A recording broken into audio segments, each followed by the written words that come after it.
to identify your strengths and eliminate your weaknesses. There's no need to set up a board, remember which page you're on, or keep track of all the moves you miss. Move Trainer empowers you to go from the opening to the end game with confidence. It's a seamless, effective, and fun way to study chess. Choose from one of the largest online chess libraries in the world, with hundreds of titles ranging from classic books through to our exclusive Chessable courses, including over 100 free courses. Get expert insights from International Master John Bartholomew, Grandmaster Sam Shankland, International Master Christoph Sulecki, Grandmaster Simon Williams, World Champion Magnus Carlsen, and hundreds of other instructors. Get started now and join our growing community of over 100,000 chess enthusiasts at chessable.com. Chessable, take control of your journey towards chess mastery.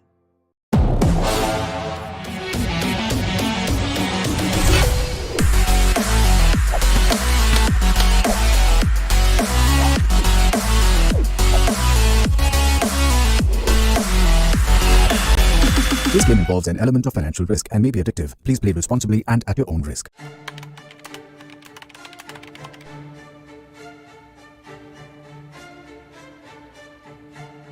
Hi everyone, welcome to our new video series. My name is Jan Gustafsson and I'm thrilled to be reunited with fellow Magnus Carlsen's trainers, seconds, Peter Heine Nielsen, Magnus Carlsen's head coach, and Laurent Fressinet, Magnus Carlsen's French coach, are both here. And we will be going through the World Championship match 2021.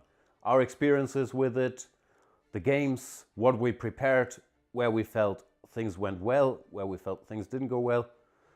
Peter, we have different perspectives because we were in different locations. Very much. I'm looking forward to talking to you guys about it because you were in Thailand during all the match and I was in Dubai with Magnus and his non-chess team. So I see some kind of debriefing where we will discuss what was the mood in Dubai, what was happening in the technical department in Thailand, and we got to sort of basically compare notes and get the two kind of inside looks from the match.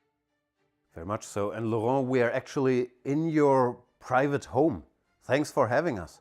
It's a big pleasure to welcome both of you, and I'm sure it will be interesting to talk to you guys about the match. Likewise. So we hope you guys enjoy the series with our behind the scenes insights. See you then.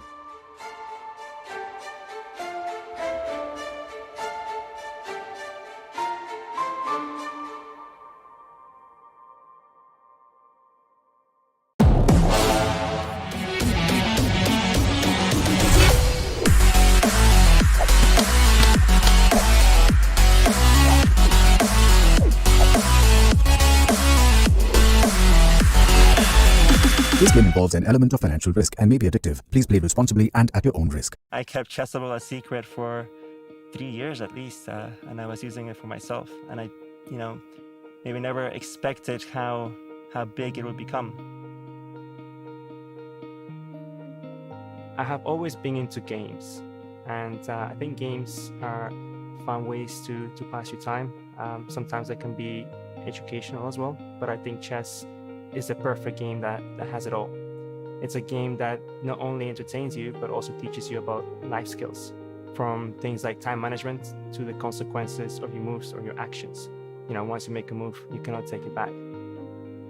I really fell in love with the game. And of course, given my competitive nature, I wanted to get better at it. And I found it extremely difficult after watching countless videos and reading some books.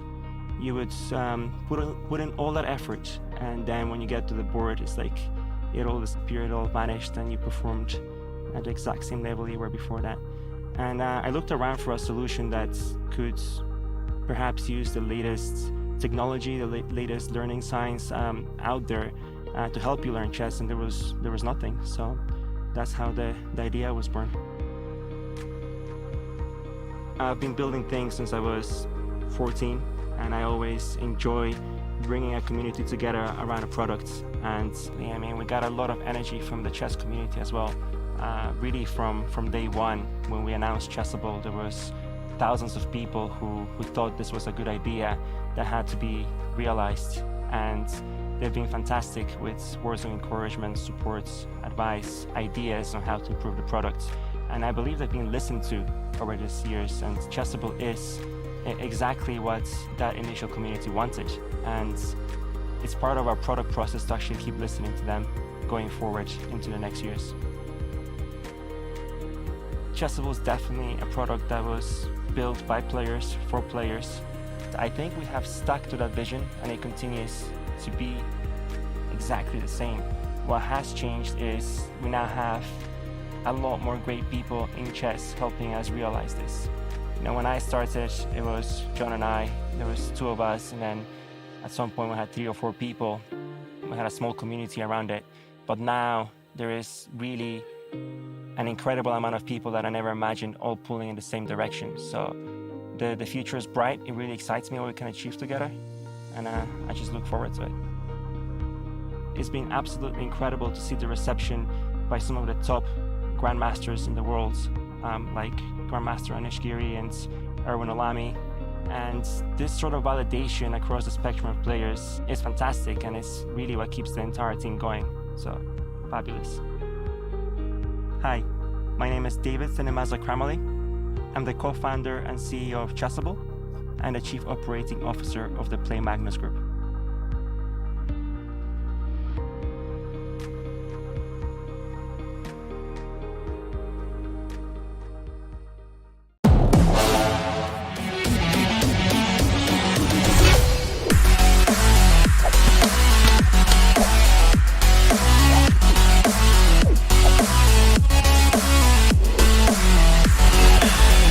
This game involves an element of financial risk and may be addictive. Please play responsibly and at your own risk.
This game involves an element of financial risk and may be addictive. Please play responsibly and at your own risk.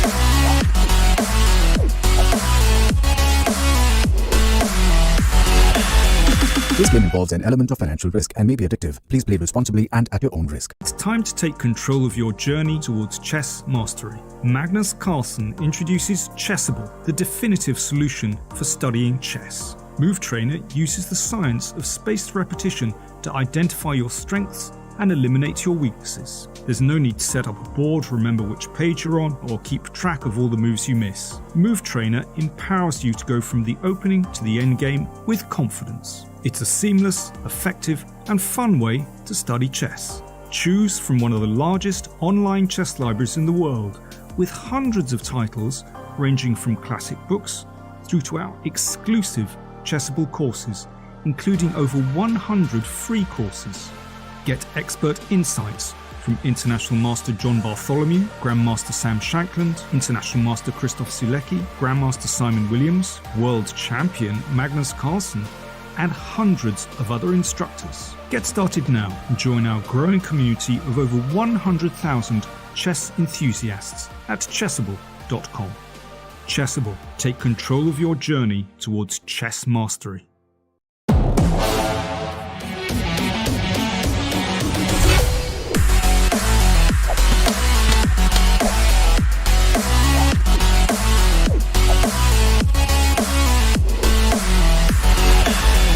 This game involves an element of financial risk and may be addictive. Please play responsibly and at your own risk.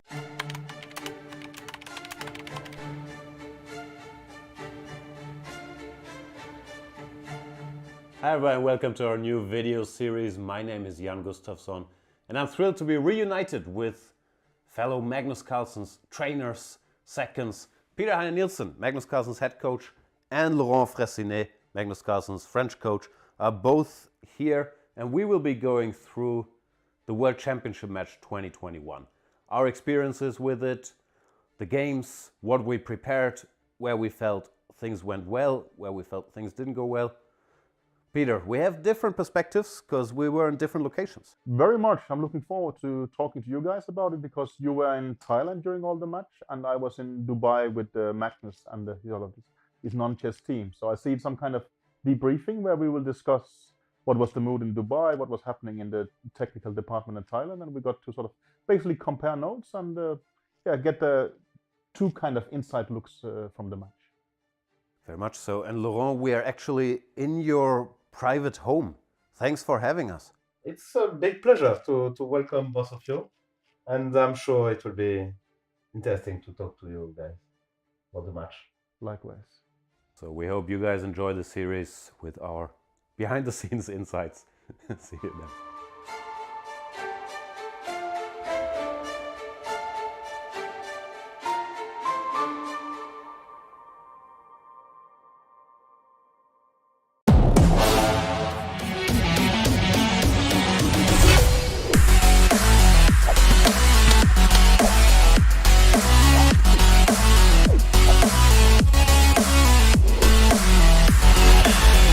This game involves an element of financial risk and may be addictive. Please play responsibly and at your own risk. I kept Chessable a secret for 3 years at least, and I was using it for myself. And I, maybe never expected how big it would become.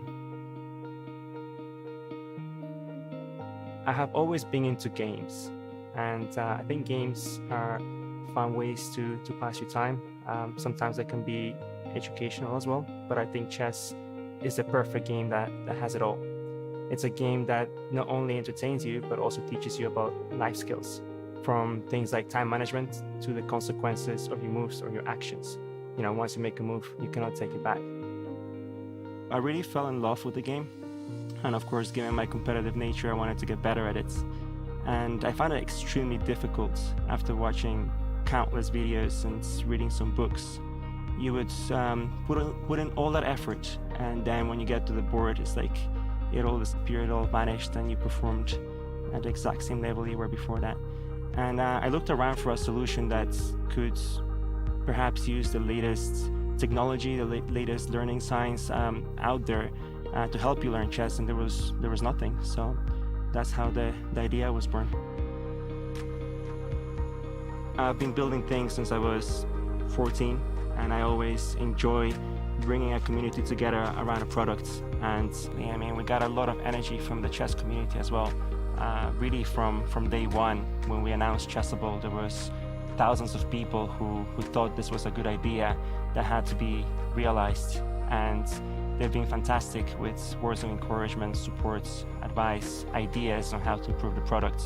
And I believe they've been listened to over these years, and Chessable is exactly what that initial community wanted, and it's part of our product process to actually keep listening to them going forward into the next.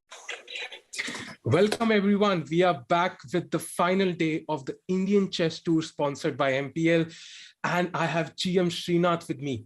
Srinath, welcome to today's show, and this is going to be an exciting day to look forward to because the match is, poised for a great finish. Thank you so much, Sahil. Good to be back and good to have you back. The people missed you so much yesterday, I had to reply to where is Sahil like literally every 15 minutes. Yeah. I'm sorry about that, everyone. There were some technical issues at my end, so I could not join yesterday. And fortunately, Srinath was there. So, he carried the entire stream on his shoulders. And today, it's going to be an exciting day again. Thanks to MPL for organizing this event, giving a chance to all the youngsters. MPL, as you know, is one of the largest global esports and skill gaming platforms. They are having the Great Indian Gaming League with prize fund of more than rupees 2,000 crores.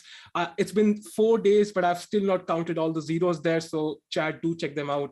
It's going to run from March 24 to May 29th. Excited and looking forward to both the Great Indian Gaming League as well as the last day of the MPL Indian Chess Tour, the day 4. Will Arjun win? Will he carry his lead, or will Ronak catch up? Or will someone else catch up? It's going to be an exciting and gripping day. Indeed. I think it's time for the standings. We can have a brief look at how Arjun is at the top with 25 points. It's insane. We have Ronak right behind him, right on his toes, looking for any chance he can have to gain those 3 points to match up with Arjun. And then you have Abhimanyu Puranik and SL right there as well. So very strong lineup, followed by Gukesh. Oh my God, Sri. This is going to be a blast in the final 3 rounds. Absolutely, and it's fascinating standings, Arjun on top with 7 wins, 4 draws and 1 loss, and Ronak right behind in the second place with 7 wins, 1 draw and 4 losses. In the conventional standing system, Arjun would have 1.5 points more. He would have 9 out of 12 and Ronak would have 7.5. But this 3 points for 1 win format, it is really a game changer. It allows you to be rewarded for decisive games. It allows you to be rewarded for your wins. And the person who has more on the wins column has the highest points. 7 wins, they are on top of the standings. SL with 6 draws, very creditable performance. He would have a pretty high score. He would be sitting on the second place. He would be where Ronak is in the conventional standing system. But out here, where decisive games are rewarded, he's at the 4th place and Ronak is on the 2nd place. So it is really making a difference. If you have enough sample sizes, if you have more tournaments with this format, it really makes a difference. You have to try and create chances. You have to create wins. And it kind of reminds me of how Test cricket used to be played once upon a time, There used to be so many draws. Teams would take 2 days to score 500 runs. There would be days where, teams would play an entire day and score less than 200 runs. And then the game changed and there were so many decisive results. And these days, you just see wins or decisive results in almost 80% of Test cricket. I think similar rule changes, similar format changes, similar attitude changes in chess can also lead to something similar. What do you think, chat? And what do you think, Sahil? Indeed. And it's not just the first position at stake, it's also qualification for the next round. As you can see, top 8 spots are of utmost importance again. And then you have, Surya Ganguly with the great run in this tournament. Then you have Leon right there, Murli Karthikeyan, and then, even Aryan Chopra, Sankalp, Lalit, Harika, all fighting for those top 8 spots. And, 3 wins today is basically 9 points. So almost anybody could qualify for this event, for the next event still. And we are going to see some sharp games today. People who are on the second half of this leaderboard, as you can see, are going to come all guns blazing with some crazy attacking chess. And also another very interesting point to note, Sahil, is Adiban and Sethuraman being at the bottom of the standings, stalwarts of Indian chess, long-term members of the Indian team, but the game has changed. The younger generation is not just coming forward, but they're actively coming and changing the game. They're not even taking over. They're literally making it a different game. I remember Vishy saying something similar, how the chess he started playing and the chess we have now is completely different. I mean, it's still the same sport. It's pieces move the same way, the rules are the same, but the way it is played, it's completely different from how it used to be.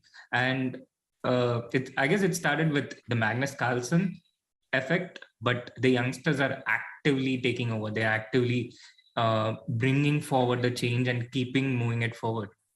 Indeed, indeed. And we already have the pairings for round 13. As you can see, very interesting lineups there. Abhijit Gupta against Leon. Then you have Ronak against SL, the leaders fighting. Gukesh against Karthikeyan. This is going to be an interesting lineup. And then we have Sankalp against Arjun. If Arjun starts off well today, with the win, I think, yeah, it will be very difficult for anybody to catch up. So I think, everybody else will be hoping, Arjun probably draws or something. But yeah, it's going to be a series of mind games that will follow. But overall, some exciting games for sure. Absolutely.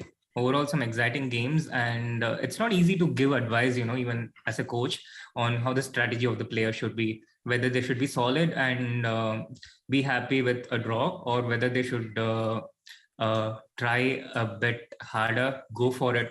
What would you're a very successful coach yourself, Sahil, having recently led a team to a win in a very popular format, something no other coach has achieved, by the way.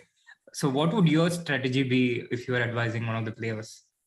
In terms of that tournament, I would credit the players more than I would credit myself. I think that they actually prepared a lot, but I'm sure these guys are preparing even harder.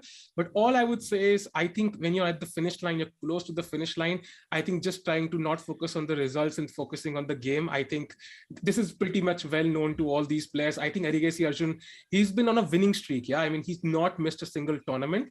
That's where he's not at the top. So I think, he doesn't require advice. I think he knows it's just another day at business, something very normal to him. Winning a tournament, yeah, let me go do it once more. Okay, another one next day, let me go do it once more. So it's very normal for him. And I kind of expect him to continue on that path, although his opponents will be fully motivated to bring him down. And that's why the chess is going to be super, super exciting today. Absolutely. It's a very tricky decision, to be honest. Yes, Arjun is very familiar with this zone. He's been literally living here in the number one spot, the winning place, and all those things. But first of all, that someone is not going to win all the time. And there is always a time when it doesn't happen. There's that one time it doesn't happen.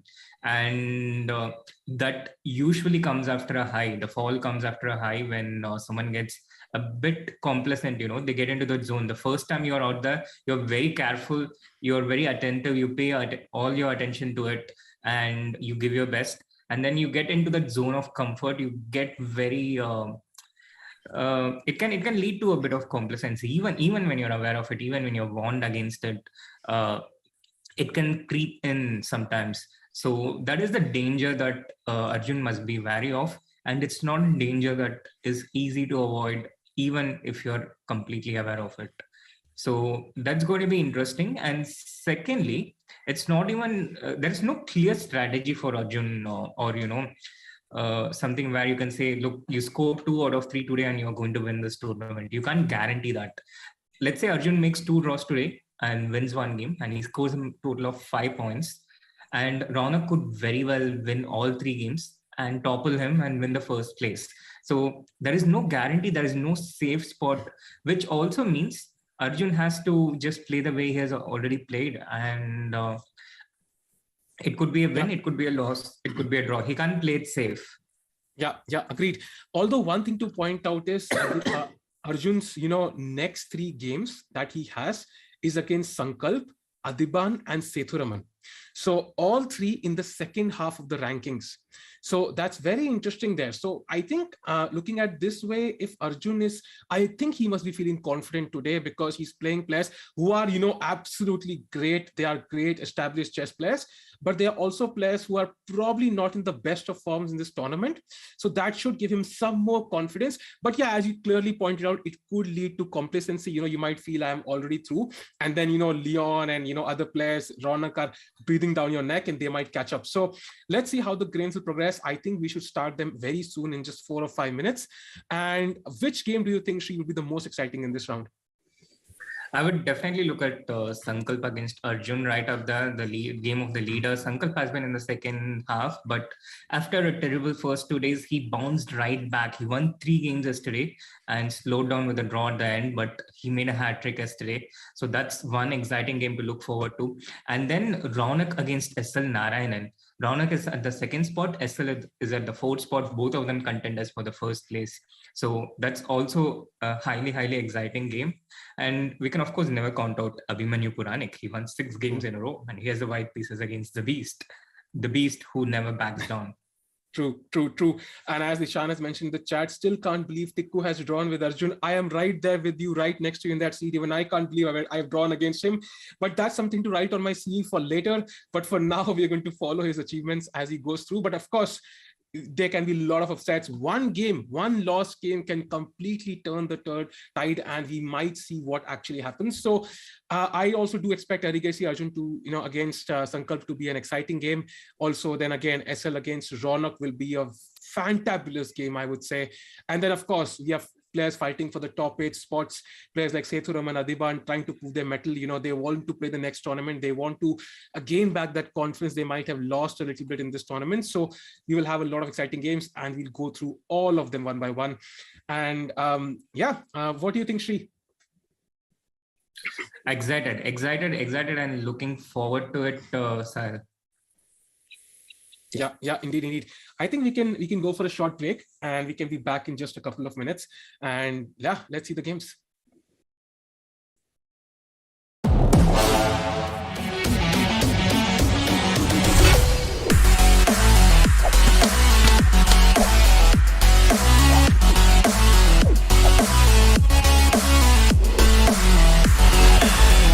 This game involves an element of financial risk and may be addictive. Please play responsibly and at your own risk. It's time to take control of your journey towards chess mastery. Magnus Carlsen introduces Chessable, the definitive solution for studying chess. Move Trainer uses the science of spaced repetition to identify your strengths and eliminate your weaknesses. There's no need to set up a board, remember which page you're on, or keep track of all the moves you miss. Move Trainer empowers you to go from the opening to the end game with confidence. It's a seamless, effective, and fun way to study chess. Choose from one of the largest online chess libraries in the world, with hundreds of titles ranging from classic books through to our exclusive Chessable courses, including over 100 free courses.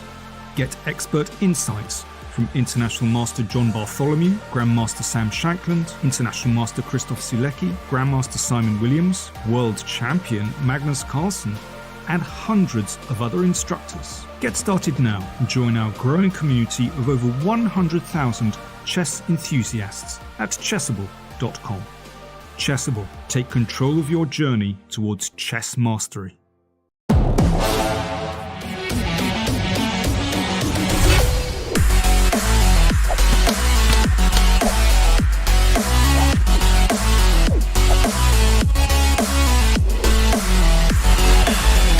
This game involves an element of financial risk and may be addictive. Please play responsibly and at your own risk.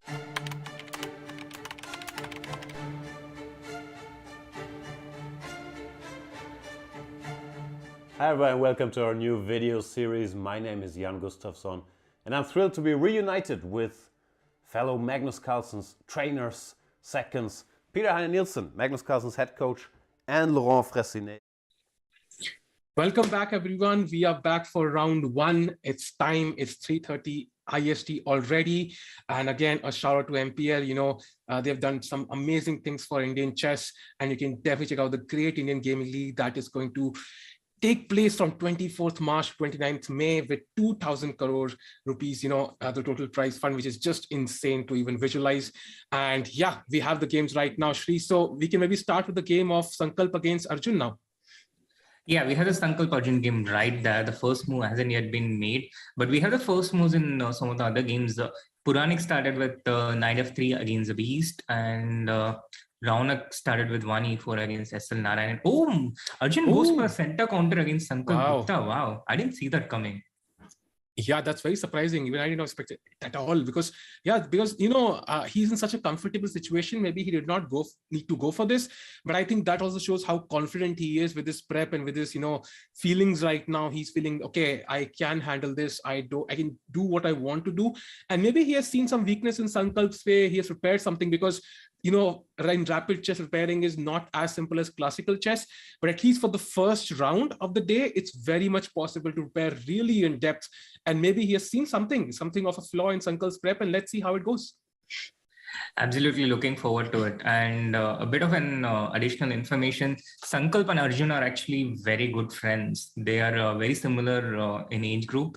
And they were part of this team, the World Under-16 team, in which I was the coach in under 2018, in which Divya was also there.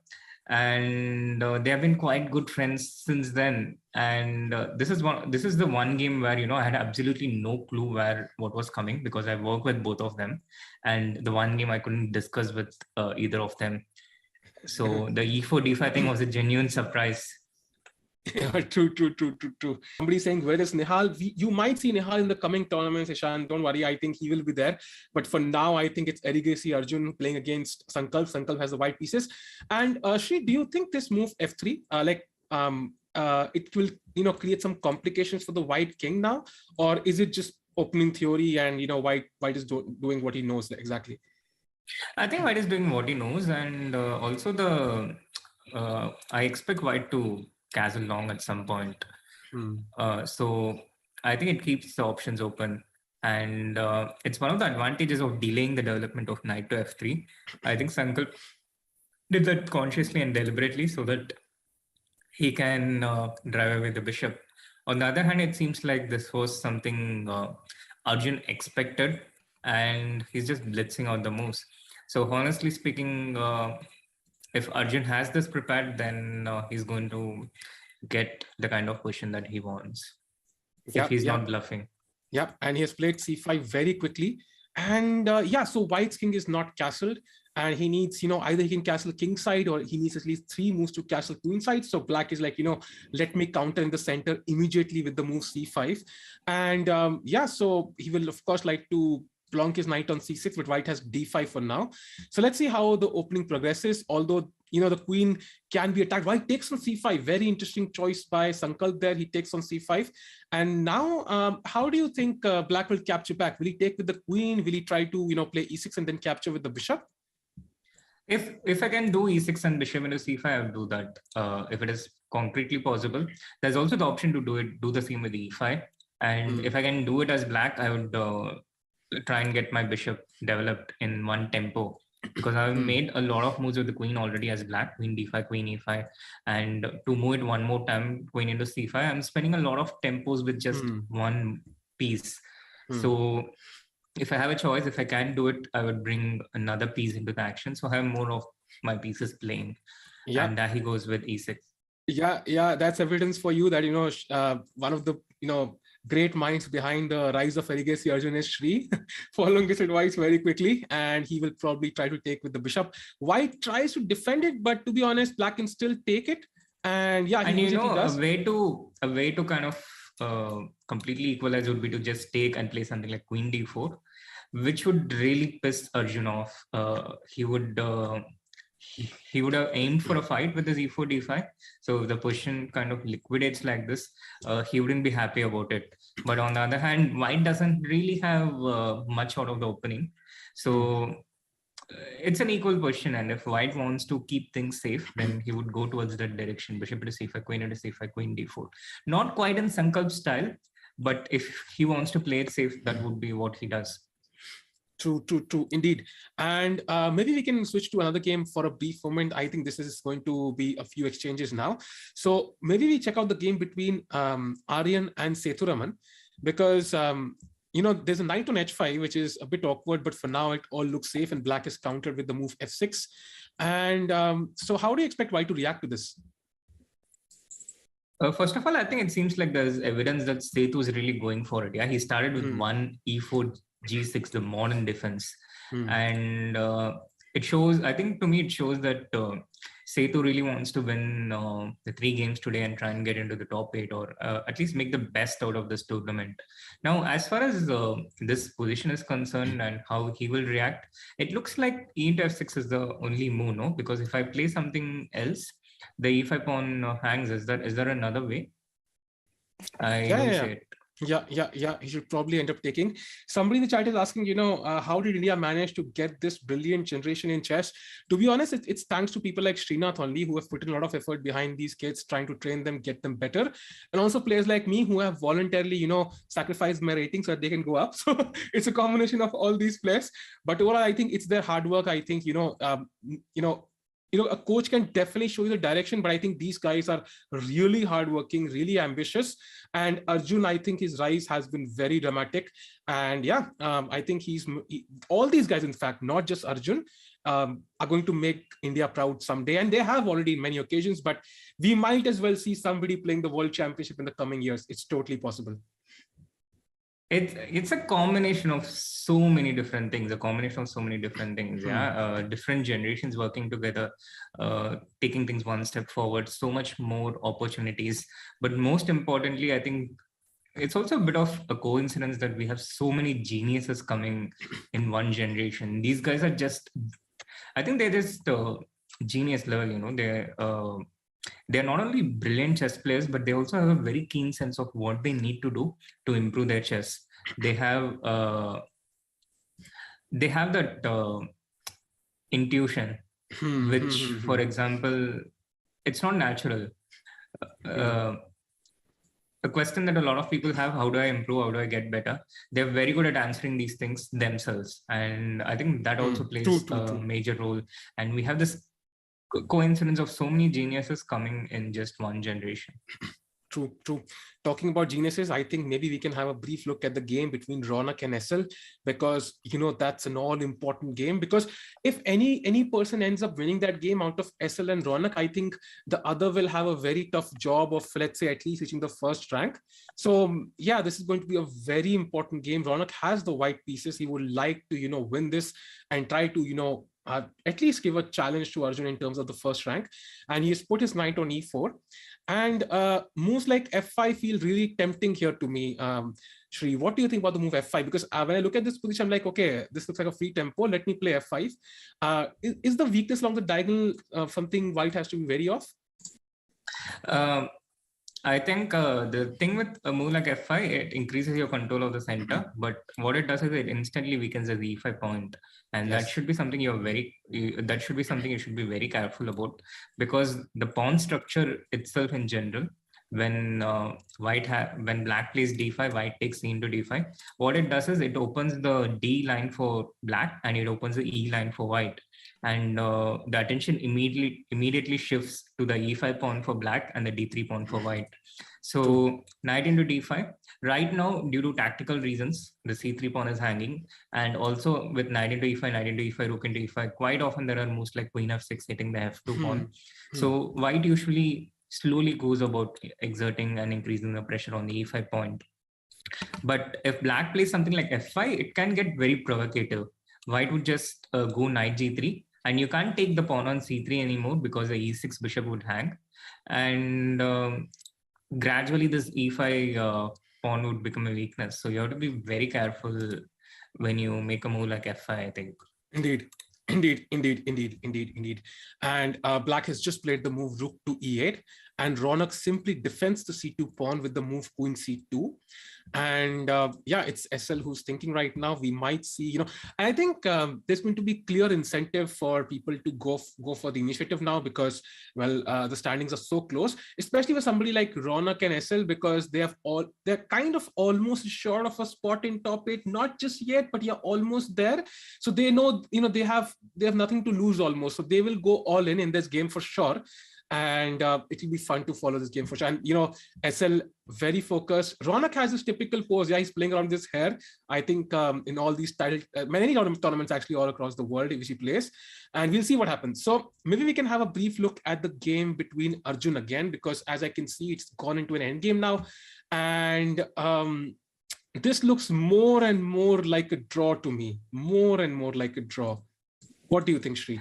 It's very equal, Sahil, but still some way off to actually becoming a draw. And I think black for now has a bit of initiative because white's pieces are not quite coordinating. I would imagine if white had a setup with b3, c4, bishop to d3, then it would be better for white. But right now his pieces are not quite with coordination. But it's interesting the game went in the direction which we are talking about with this d4, knight into d4, and if only I could read Arjun's mind at that point. Yeah, yeah, true. I think you have a pretty good guess with, he must be a bit disappointed that, there's not a clear fight, but I think he will try to push even here. If we know Arjun, we know how ambitious he is, and he will surely try to, he's already played g5, so he's gained space on the king side now, and he will always have this g4 idea to, break through on the king side. Also, white has played b4, so the knight will probably have to go back, and he's given a check on d2, so king has to move somewhere. And regardless, do you think after the king moves, he will go rook c8? I think that looks very tempting. Yeah, he kind of has to, I think, because with b4, if black had gone knight c6, white was potentially intending bishop into c6, b into c6, and to keep the c file open and capture with the rook, which is why he starts with rook d8 check, king e3, now rook c8, and then knight c6, and he can capture back with rook into c6. But regardless, I guess Sankalp will might go for bishop into c6, rook into c6, and just hold this position with a3 or something. Yeah, so Anisha in chat is asking, do you think we should add a couple more bishops in chess? It's been the same for a while now. Yeah, I would definitely love to add a couple more bishops, but only to my side of the chessboard. So that would be very favorable. But unfortunately, we cannot change the rules as we wish. So yeah, I mean, we have not figured this one out. So let's try to figure this one out perfectly, and then we can add more pieces. But yeah, good suggestion for sure. let's check out the game of, we've not checked out all the games so far. So let's go to the Harika game. I think Harika is, of course, trying to fight her way into the top 8 as well. She still has a chance, I feel. And she has the black pieces against Lalit Babu right now, and Lalit himself is fighting for his own spot. So a very important game there as well. Although I do like the black bishops, I think the bishop on b7 as played right now is a very good piece for black, and white plays queen f5. What do you think about the position, Sri, here? Completely agree with you, Sahil. I like black too. The pair of bishops blazing through the center, also doing. The center control also in more in black's control. And Harika has been a different player. She struggled in the first 2 days, and she lost the 9th round, and then she had this win against Raunak, which was like a breakthrough win. And since then, it feels like her confidence has been on a different level. She's playing faster. She's playing more confidently. She's playing like she belongs here. And I'm really happy to see that. And I would say, this is exactly what more and more, this is exactly what needs more and more women player needs, the opportunity to play in this kind of a level, and they adapt pretty quickly, just like any other strong player. True. And as we know, as the clock drops down, I think we will see more and more, time pressure mistakes. Let's see how it goes through. So maybe we can have a look at the game between Inian and Ganguly, because there's a pawn on c6, and it's very interesting as to whether it's strong or weak. It's too far into black's camp. And as far as my intuition tells me, I think it's more weak than strong. What do you think, Sri, about this position? I have seen this position, Sahil. I feel like I've seen this position somewhere. And until this point, rook d1, I'm not entirely sure. Usually, I think black starts with c5 here, d into c5, and then bishop a6. So it's a clever trick by Surya to start with bishop a6, rook d1, c5. And the position just feels so incredibly familiar to me, but it's probably not concretely played out, and white would ideally like to keep this c6 pawn. It's very strong, but I really don't like, I also really don't like how white's pieces are on the queen side. You can't just play chess with 2-3 pieces and one strong passer, so Due to this reason, due to undeveloped pieces on the queen side, I feel that white can't really be having an advantage at this point, at least from a practical perspective. And also that this c6 pawn is not going to stay out there for too long. And white's strategy should probably be to use the time black takes to intensify the pressure on the c6 pawn to capture it, use that time to bring in his pieces out and go to this 5 versus 5 middle game where he should probably just try and equalize here. Yeah. And development is of utmost importance. I think, top grandmasters sometimes, they know when to break the rules. So it can tempt us into mortals into also feeling that we can do the same. But yeah, so development is of utmost importance, and white should try to find a way to quickly develop all his pieces. Otherwise, he's playing without his entire queen side, which is not going to be easy at all. And by the way, if we can have a brief look at the game between Gukesh and Karthikeyan. So white has just played the move f5, which is definitely showing his intentions. On the other hand, I think black looks perfectly fine here, right, Sri? I think there's no clear weakness to attack, and two bishops look strong. Yeah, very solid question for black, quite in the spirit of the Queen's Gambit structures. The game came from semi-Slav, not exactly Queen's Gambit, but these variations, it tends to be quite solid for black, which is why they have stood the test of time for hundreds of years.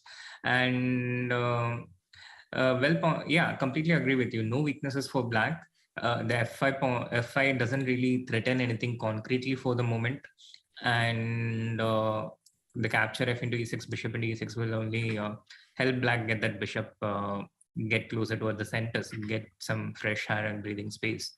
So, but some problems to solve. There is some pressure on the c file. There's some pressure on the king side as well. Some minor problems to solve, but nothing unsolvable. True. And I think we might just have to switch games to the game between Aryan and Sethuraman. Something drastic has happened there. We just saw a pass pawn on c6, which was not strong. Fortunately for white, in this game, there is a strong pawn on c7 already. And the queen is blockading it, which is not the best blockading piece to have. And there's a knight on g2, which can be a bit, weirdly placed as well. So yeah, this looks really good for Aryan. Yeah, Aryan played really, really strong, Sahil. We were at this point with f6, and I kind of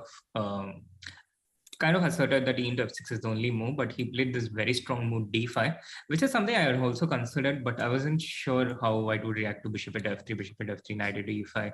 I missed that white had bishop into h5 here, which was the point, because at d5, knight into e5, knight into e5, f into we have seen these kind of pawn motives in the tournament itself, when you kind of invite the opponent's pawn to one of these squares, and then you use your piece to blockade it.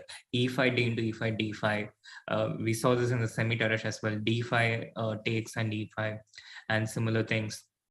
A very thematic break. And after that, after long castle here, Sethu had to be a bit less ambitious, I guess. But he kept going. He kept knight f4, knight into g2. And after d6 check, black's position looks very perilous. Bishop g5, bishop at e7, and rook d8 is a threat. And there are also threats with knight d5, knight into e7 incoming. It looks terrible for Sethu. Yep, it does. And white's pieces are so active. The queen on c4 is active. The knight looks, ready to jump into d5 or e4. The bishop is attacking e7. The rook is ready to come to d8 directly, after the bishop captures. The black pieces, the queen is passive on c8. The rook is not even moved until yet on a8. The knight on g2 looks active, but it's like, I've sent a spy into the enemy territory, but he's alone. He's no contact with the rest of the army, so it's not going to create a huge influence. And black has just played h6, attacking the bishop. But if you capture on e7, there is now knight e3. But even that does not feel so comfortable for black, to be honest, because the knight is the only piece which is kind of, in the enemy territory. If it gets removed, I think even that is not the end of the world. Absolutely. So it looks like Aryan is totally in the driver's seat here, and the misery keeps compounding for Sethu, who has a terrible position here and has to play Arjun in the next round. Yeah. So maybe we can go to Adiban's game, by the way. Puranik against Adiban, which we have not had a look at. And we have kind of a interesting structure with b5 already played. What do you think about this tree? It looks really good for white, Sahil. It came from this fianchetto, the symmetrical fianchetto. 6 c4 out here. Out here, I think c5 is one of these moves which equalize really powerfully. c6 is the symmetrical. There's also a very solid option for black. And d into c4, knight a3, c5 is also an option, a very solid option. But AD instead went for c3, which really signals an intention to take the game to a functions have been theoretically discussed for almost at least for the last 20-30 years. It was quite popular during the Caspro times around late 90s, early 2000. Caspro had a few interesting games against Kramnik, if I remember right.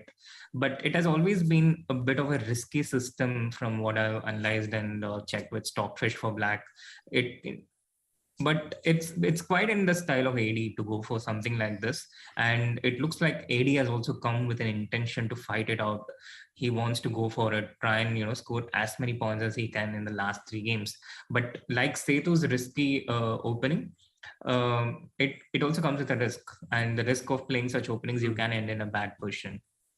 And I think this is what has happened in this game so far. White got this advance with d5 here, and a lot of black's strategy in these openings involves exerting pressure on the d4 c3 points like you would in any typical Grunfeld. And when white gets this advance with d5, he not only gains more space, but he also manages to get rid of all that pressure involved with the d4 and c3 pawns, the central pawns. And now the c4 is a very strong move that consolidates the d5 pawn. It gets rid of this weakness in c3, because if black had gotten c4, then the c3 pawn could have become a potential target, and black would attack it with knight b7, knight c5, knight a4 and similar things. But with c4, a very important move, it kind of changes the game, because if black takes on c4, then these pawns are permanent weaknesses. They're never going to last. And if black doesn't take on c4, which he will likely not, then these pawns on c4 and d5 are a bit stronger than these pawns on b5 and a7. The position being completely symmetrical, otherwise the central pawns are stronger and they also advance faster.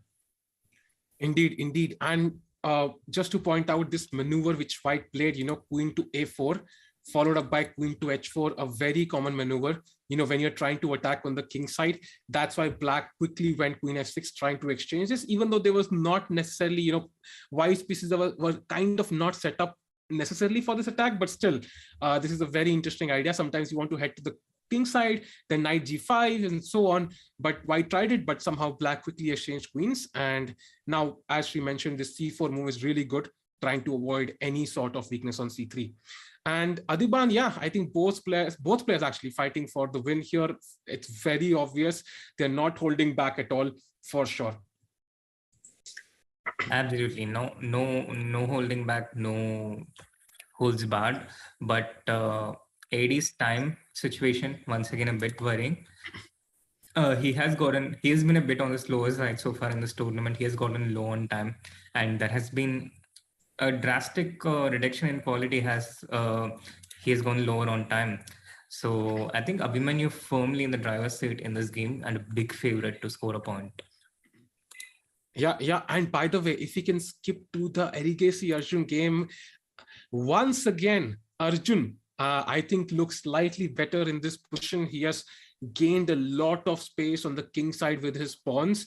White is trying to do the same, but somehow there are some holes in the white position. For example, on the square on c5, that looks very tempting to me. And Arjun immediately uses it for his knight.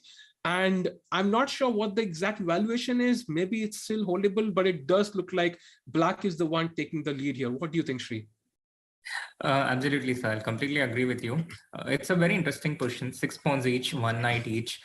So people might assume that it's equal, or even be confused why any side is better with such equal material.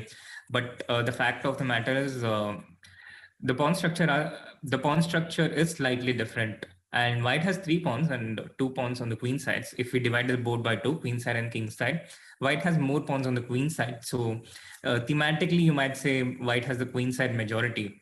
But the point is, queen side majority is only useful if it can help you achieve in creating a passed pawn on that side. It's very important to create a passed pawn in games, and I think that makes all the difference. Your potential to create a passed pawn and be able to advance it forward.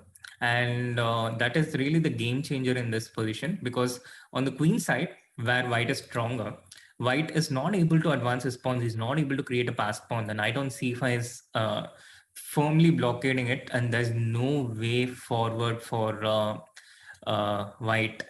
Whereas on the other hand, black can create a passed pawn quite easily. He can, just play something like e4, f into e4, f into e4, and he has that passed pawn. So this is exactly the reason why black is clearly better here in this position, and black is dictating terms. And yeah, and they have enough time on the clock as well. So I don't see any time trouble blues coming up in this game. And if Sankalp ends up losing this, Arjun will, stretch his lead even further. And the guy who's right behind Arjun, we probably should move on to his game to see how well he's doing. Maybe we can go to the game, Sri, now between Ronak and SL, and check out how these guys are doing, which are right behind, I guess, see Arjun there. So the game looks very interesting. What do you think about this position, Sri? It's complex, Sahil. It's not so easy to understand. There are so many imbalances. Pawn structure all over the place. Black's pawn structure, it doesn't look good in first sight. But on the other hand, black has compensation because of the b3 weakness of white. Not quite relevant for the moment, but it does tie down some of white's pieces. And on the other hand, the other battlefield is in the center, and on the queen side and the center, black is maybe a bit stronger. The d4 pawn, the rook on b8 on an open file. On the king side, white is completely stronger. White has the initiative, and white has a lot more firepower out here. Something like knight into h6 would be tempting, but it doesn't work because of rook h4, rook h5. Black has this move, but white can prepare it with something like queen f3, and all these threats abound. So I think practically a bit more better for white, because checkmate happens on the king side, whereas you win a pawn on the queen side. So a bit more inconvenient for black, I would say, practically. But if black manages to defend and parry white's attack, then black would be better strategically. So it's double-edged this way. By the way, how many players here do you think have a gaming chair? I think Ronak is the only one, right? As far as I know. Ronak is the only one to do what? To have a gaming chair. I think so, right? Oh yeah, quite possible. At least I think Ronak is the only streamer among this. Yeah. I think he's the only one. Of course, AD is there. I forgot about AD completely. But okay, not surprised by that. But yeah. But understandably so, because there hasn't been any content by AD in since centuries. True. Absolutely true. Maybe we should have a look at his game as well now, as we have come to AD anyway. And as of now, AD does seem to be in a bit of pressure. Although he has this pawn on b3, which is not so simple to capture back, because you also need to protect the c4 pawn. So what do you think white's plan should be here, Shri? I think because as you can't immediately possibly take, he plays knight e4. What do you think about knight e4 here, Shri? White's plan should be to ignore b3, which should not only be white's plan, but I think a general advice for everyone out there: ignore b3. And I think Adiban is sure to play b3 whether he is white or black now. He's like, okay, I have black pieces, I cannot put it there, but my life's mission or this game's mission is to simply plonk the pawn all the way to b3, and white is like, fine, dude, you have a course. I'm not even going to capture it back now, so let it stay there forever. Yeah, because if you touch this b3 pawn, then black gets really good counterplay. Rook b8, you can defend with rook b1, but knight into c4, and there are problems everywhere else. So don't touch that pawn, but instead go after the c5 pawn. That that makes a lot of sense from Abhimanyu's perspective. His strength is in the center. So he has to make advances in the center. And in fact, apart from knight e4, it was also an option for him to ignore everything and just advance and make improvements in the center. E4 is a good move, not just in this position, but also on the first move and in general. So e4 would have been a good move here. Knight e4, bishop f5. Now game really looks complex. Things are turning around. Knight into c5, bishop c2. AD really knows his priorities. The b3 pawn is his priority, his trump card in this position, and he has defended it. He has cemented it. Now knight into c4 is a threat, and Abhimanyu probably needs to sacrifice an exchange in some form in order to keep the game going. By the way, we should quickly switch to the game, Arjun's game again, because something interesting has happened there. Maybe Arjun has already taken a huge I would say step in actually winning the game, because he played knight f4 and then white went back to g1. That is not a good sign. That is not a good sign, but I guess his hand was kind of forced, yeah, because if he took this, then this looks like a completely lost pawn in game with this protected passed pawn. And I also sense that it looks like Sankalp has kind of given up or gone on a tilt, given how much time he has. He has 8 minutes. He didn't slow down. He didn't attempt to defend. He didn't attempt. It looks like he didn't attempt to mount resilient defense. Meanwhile, Arjun has taken his time. His opponent has double the time that he has. We haven't seen that anywhere close in this tournament. And this hedge passed pawn will be very hard for white to stop. It's so far away from white's king. The king cannot rush that, because then he would lose the whole of his queen side. So he doesn't have that option. And it looks like Arjun is just simply winning here. Yeah, if Arjun wins, he takes his lead to 6 points now. So Ronak will have to strike back. All these players who are hoping to take up the first spot in this tournament, in this amazing tournament, by the way, organized by MPL. So I think they will have to ramp up the pedal and try to win their own games. Otherwise, if Arjun maintains a 5-4. Oh, look at what happened here. He went knight into g5. What was he doing? What is knight into g5? What did he really play that? Yeah, he did. And after knight into g5, he just resigned and left his chair, and Arjun was just sipping juice like a boss. Oh my God, that is a horrific blunder, yeah? I mean, of course, it was lost anyway, but knight takes g5, insane. This is what pressure does to you, Chad. This is pure pressure. You simply cannot handle the fact you cannot see a variation to hold the draw, and then you play the first move that comes to mind. You simply miss that the pawn is probably defended with the knight. Yeah, reminds me of the blunder that Caruana made, yeah, with rook b6 against Anish Giri in Tata Steel. I think that was similar, yeah. You completely forgot about how the knight moves. So what's the issue here? I think more and more top players are forgetting how the knight moves, Sri. Absolutely, but there's a bit of difference, Sahil. In the game of Caruana, I think the position was complex. He had a chance. And he had a chance, but he had a brain fade. But in this game against Sankalp, it looks like he went to the zone of hopelessness, helpless. He felt helpless, and when you're in the zone of being helpless, where you lose hope, you kind of throw things away like this. You stop fighting back. You stop responding. So I think that's what happened to Sankalp. For some reason, he went into this zone of hopelessness, which can happen when you're facing Arjun, when you're facing someone like Arjun. When someone has been winning and sweeping tournaments like this, they can create that hopeless feeling in their opponent, that fear and similar responses.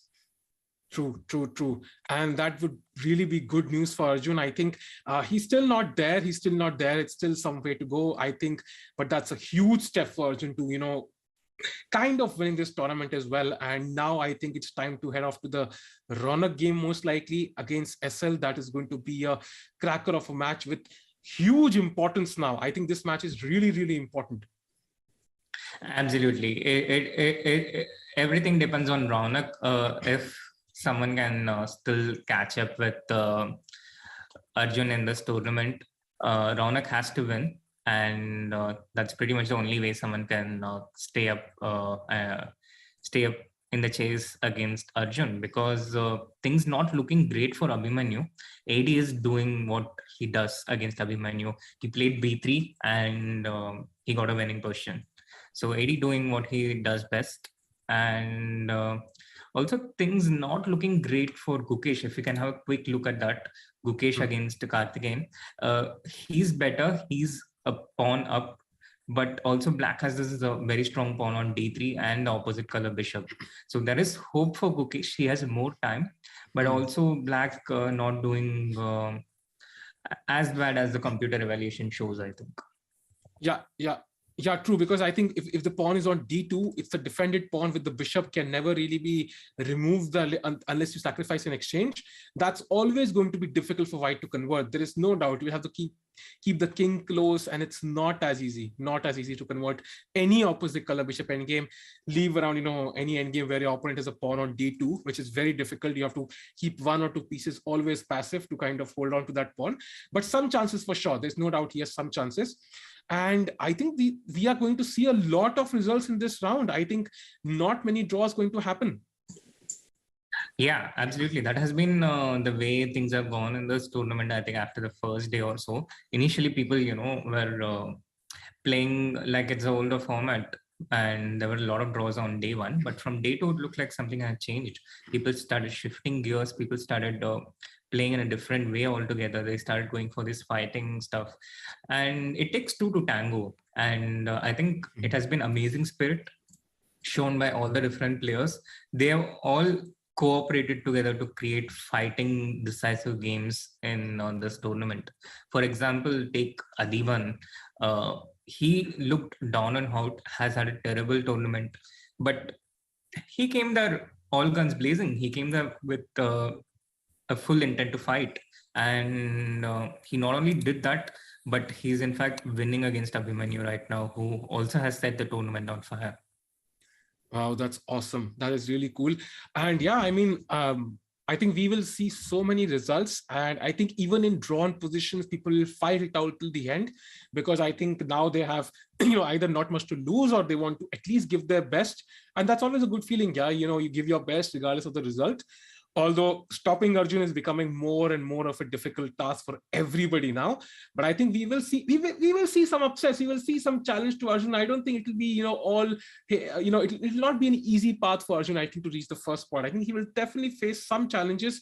He's facing Sethuraman and Adiba in the next two rounds, and who knows, they might come back into form and we might see some upsets, and suddenly it's last round and anything could happen.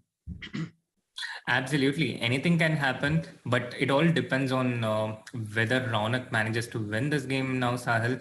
Because if Raunak doesn't, then Arjun will open up a lead of almost 5 points. But it looks like Raunak is up to it, and it looks like he's doing it. He's completely winning here. He managed to break through on the king side. We were discussing this position about, how white is better on the king side and black is better on the other side. And here this h4 was a very strong intermediate move. And SL kind of chose to sacrifice the exchange here, because if he goes back rook g6, I don't exactly see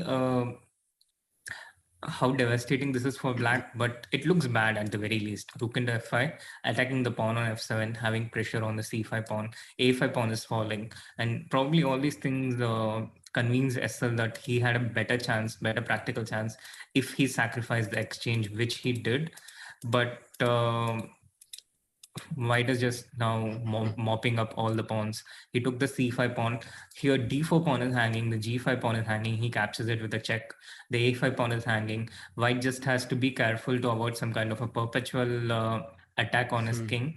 And that should be easily manageable, because black is attacking with very limited force. True. And black's king is also weak. True. If I think when I learned about the exchange sacrifice first, I think one thing that was told to me was, if you sacrifice an exchange, most important is not to have any clear weaknesses, and your king should be safe. then you kind of have a free hand to move around with your minor pieces. If your king is weak, and if you have a lot of weaknesses, then the rooks can simply come in and chop off all these pawns. And that's exactly what might happen in this game. Although there are some chances practically, because, one mistake and they could be some petrol for sure, as you mentioned. But yeah, now f6 played by black. And very interesting. So now rook c7 is coming again with check. And white is capturing all these free pawns with check. And that does not look so great for black. Absolutely. Everything being captured with check, it does not look great.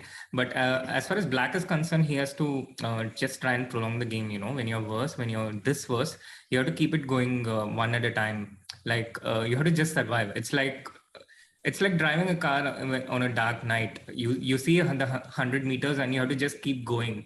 You can't think past that.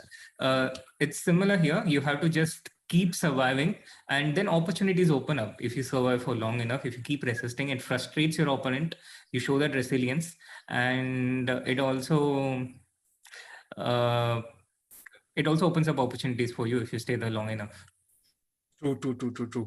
And the time situation also looks very complex, because both players have around 2 minutes now. So, when you have such low time, then yeah, I've seen people blunder out of perpetual, and it is possible for Faisal to come back. But most likely, Raunak Sadhwani is also going to win his game.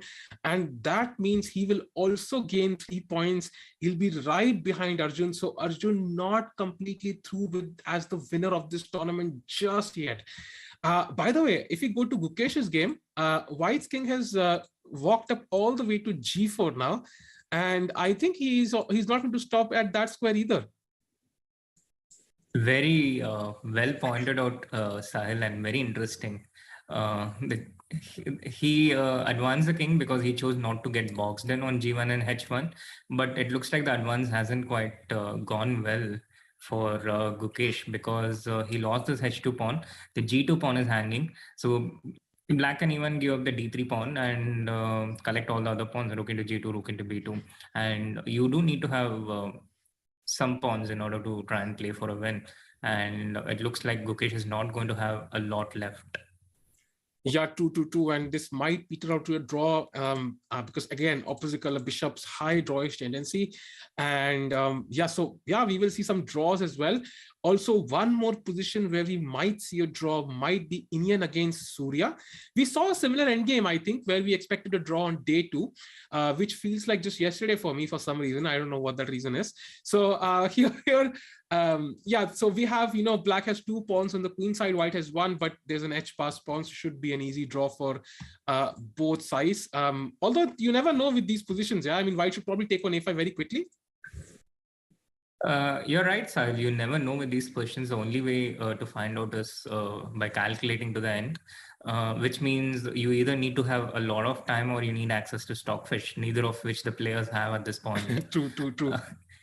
But looking at it, rook e4 check is a very clever move by Surya. If the king goes to g3, then the king can potentially get cut off. That's what he's aiming for. And if the king goes to g5, then he had to calculate this rook e5 check related stuff, and whether the black king would catch the a pawn, this pawn would queen, the white king cannot catch it. So he had to go king g3. And now Surya is in with a chance, because this position where the rooks will be off the board, this rook will be off the board with the pawn on b2. This white king can get stuck, can get cut off from the board. So I think Surya is in with some real winning chances here. And like, I think the first rule of rook games is, rook behind the passed pawn. What do you think about the move rook to f5 and rook f1 here? It does feel a bit, counterintuitive, because black, the a5 pawn is anyway weak. I can simply play rook a4 and chop that pawn off. And then, black's pawn is much more advanced. Has white made a mistake? It definitely feels like white has made a mistake, because he's losing a lot of time doing all these things. Now, rook a4, the threat is not only rook into a5, but also rook to a1. So this forces rook b1. And after rook b1, rook into a5. If this rook is on a4, then it's a completely winning position for black, because, for example, without this rook, just wasting some moves, this position is completely lost, because the king can never come up. And when you advance the pawn beyond the h6 point, then the black rook simply goes back and takes it. So this was the point of Surya's move when he played rook e4 check here and forced the king to g3 and avoided this. And now Indian is also probably realizing that he has made a mistake and he's losing. Yeah, so again, you can see how simple endgames can turn out to be so complicated, Chad. It's not easy and under pressure to kind of come up with the correct moves. And again, if that's a great break for Surya Ganguly to kind of win this. I think he definitely has had a good tournament, I think, and he would like to end it in the same fashion. And now white is just giving checks, but the black king can slowly try to escape these checks, and then b1 queens should be game over. So I think we will see Surya win this game. And let's check out the other games briefly. Maybe we can go to the game of Adiban now, which is turned out to be an imbalance of rook against two pieces. Yes, imbalance rook against two pieces, but also evenly balanced in this imbalance somehow. It looked like white, neither side were able to make progress, especially the two minor pieces. The king is cut off, and AD was literally playing with only the bishop and the knight, which were also not quite coordinated. But on the other hand, if white starts getting ambitious, first of all, he has no clear plan because he's never going to take the a4 pawn, and he can also start leading black into greener pastures. So they just kind of maintain this position and repeated back and forth. This is what happened, and it ends in a draw. Oh, that's awesome. That's awesome. So I think now the runner game is of utmost importance. Maybe we can go to that game and stay there for a while. We have a very interesting position here. The queen is on f1. The white king is kind of boxed in. It's in a kind of a net because it does not have many squares, but the queen is right there beside her king, protecting him with all force. So I do feel Ronak should be winning here still. But yeah, it is not so comfortable because white only has a rook. He has a pass pawn. If he can push that pawn, that would be amazing. But black is also hitting moves like bishop e4. So you have to be careful. What do you think, Sri? Is this going to end in a draw? With 10 seconds, with only 10 seconds and 10 seconds increment, yes, Sahil, you are right. White is winning. At least white was winning. But it's so easy to blender into a perpetual check. It's so ridiculously easy. Queen b2, queen a1, now queen f1, queen d4, and two of black's pieces are participating in this quest towards a perpetual check. So queen a1, now if you go queen f1, there is queen d4, and this bishop into e4 check comes. And if you protect with queen f2, then queen a1 check. And the problem for white, if he tries to escape from the checks, then there's bishop into e4, and there is a threat on h1, but there are no checks against black. Somehow, you know, this king on h5, invincible against all the different checks. So this is the problem for white. And now after queen e5 is probably again forced to go queen f4, and after queen a1 check, it might even be a 3-time repetition. Yeah, I think most likely queen f2. Look at this, so clever. Yeah, he wanted to, but yeah, black is not changing his plan. He goes queen a1 anyway. yeah nice. By the way, I think Arjun will probably be buying a SL a pizza today for sure, because he stops Ronak most likely with a draw, and that is going to, you know, give Arjun a real boost. He just needs to somehow even draw in a couple of games, might be enough for Arjun for now. But let's see what happens. Yeah, it's not over until it's over, and right now Ronak is still fighting on. Yeah, so this should be a draw now. This should be a draw now, most likely. Yeah, this seems like it would end in a draw, and in another shocking result, Gukesh ended up losing against Karthik and Murli. So it felt like he kind of overtried a bit. I think we're going to have a repetition in the Ronak game, and with that, Arjun is going to open up a 5-point lead. He has a 5-point lead over the next best player. So with a win, he will win with a round to spare. Indeed. So I think we can expect a draw here. If we go to the game of Abhijit has won against Leon. That is one more victory in this round. Then you have, you know, Gukesh against Karthik and Murli, where Karthikeyan has won the game. That's insane. How did this happen? Let's have a look. Well, it happened around this point. As you mentioned, the king was on g4. This is where we left, and the king kept going forward. It kept moving forward, but that strategy was fraught with danger because White ended up giving up everything in the process in his quest to advance his e-pawn and the king. He lost a whole lot of things. And at this point, White was in a complete bind. He couldn't move any of his pieces. The rook on d5, the king on e6, stuck to the e5 pawn. The rook on b7 free, but not really able to attack any targets. Bishop on f7 looking nice, but has only one move on the board. And at this point, everything went wrong for Gukesh. He played rook c5, probably missing bishop into e5. Point being that if White recaptures, then rook into e5, king into e5, rook into f7, and Black is just 2 pawns up. And it got compounded when he played bishop e8 check, the only available move for the bishop. King h6, and now after king d7, Black just simply took rook into e8, exploiting the fact that the White king cannot take king into e8 because of a discovered check and losing a piece. True. So that means, Karthikeyan winning a crucial game against Gukesh. Let's go through the results one by one, whatever results we have. First of all, Sethuraman has lost to Aryan Chopra. That was, sad result for Sethuraman. I think he is definitely not having a great tournament. Then you had Gukesh getting crushed by Karthikeyan. Over-ambitious play by Gukesh, but I think he had a plan, but it somehow was very dangerous, as Sri correctly pointed out. He had to go for it because with a draw, he was still quite far behind. So he literally had to go for it. But that's pressure. Yeah. And then Ronak has drawn against SL. Somehow SL held on in that position in time pressure. Ronak could not find the best move. Abhijit Gupta has defeated Leon in a very crucial game. Then you have Suresh Gangli winning a marvelous endgame against Indian P. Indian had a draw there, but he somehow could not play the best moves. And then you have Harika and Lalit Babu drawing their games in an opposite color bishop endgame. We've seen a lot of opposite color bishop endgames in this tournament which have ended in a draw so far. And then you have Abhimanyu against Adiban also drawing their game. And finally, Adigesi Arjun winning against Sankalp Gupta, taking a 5-point lead over his nearest rival. This is a very interesting last 2 rounds remaining. Absolutely, Sahil. Really looking forward to it. Arjun has kind of succeeded in killing the interest in the tournament by taking such a big lead, but he's kind of getting in the habit of doing it in every tournament he's playing. He's absolutely dominating. He's literally destroying anything that comes in a way. It feels like watching Bahubali. Yeah, for sure.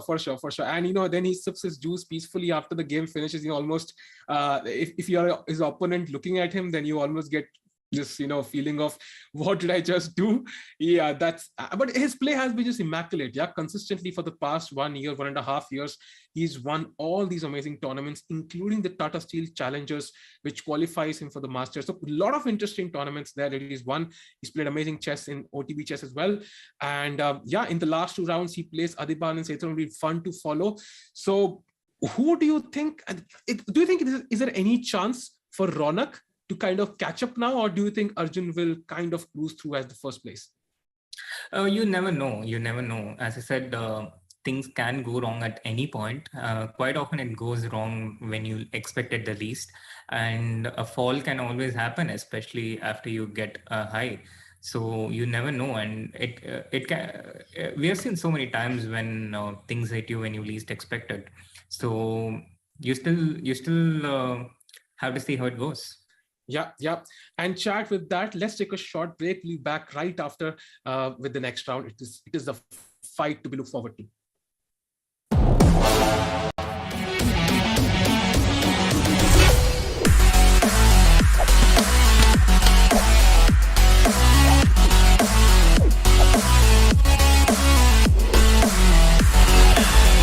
This game involves an element of financial risk and may be addictive. Please play responsibly and at your own risk. It's time to take control of your journey towards chess mastery. Magnus Carlsen introduces Chessable, the definitive solution for studying chess. Move Trainer uses the science of spaced repetition to identify your strengths and eliminate your weaknesses. There's no need to set up a board, remember which page you're on, or keep track of all the moves you miss. Move Trainer empowers you to go from the opening to the end game with confidence. It's a seamless, effective, and fun way to study chess.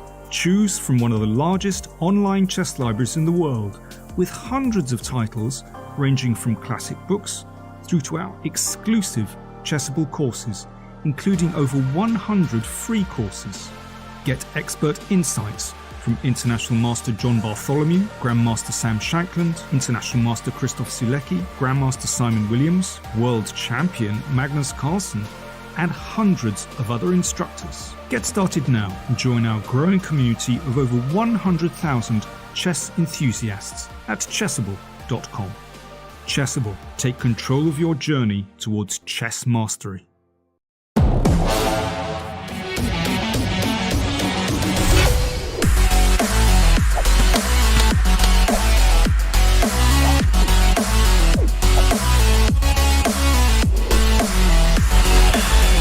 This game involves an element of financial risk and may be addictive. Please play responsibly and at your own risk.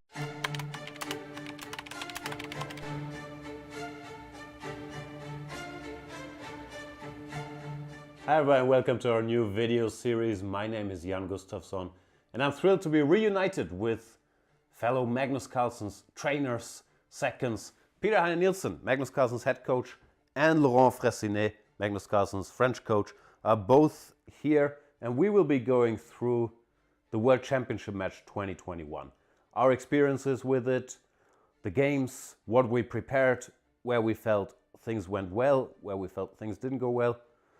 Peter, we have different perspectives because we were in different locations. Very much. I'm looking forward to talking to you guys about it because you were in Thailand during all the match and I was in Dubai with Magnus and his non-chess team. So I see some kind of debriefing where we will discuss what was the mood in Dubai, what was happening in the technical department in Thailand, and we got to sort of basically compare notes and get the two kind of inside looks from the match. Very much so. And Laurent, we are actually in your private home. Thanks for having us. It's a big pleasure to welcome both of you, and I'm sure it will be interesting to talk to you guys about the match. Likewise. So we hope you guys enjoy the series with our behind-the-scenes insights. See you then.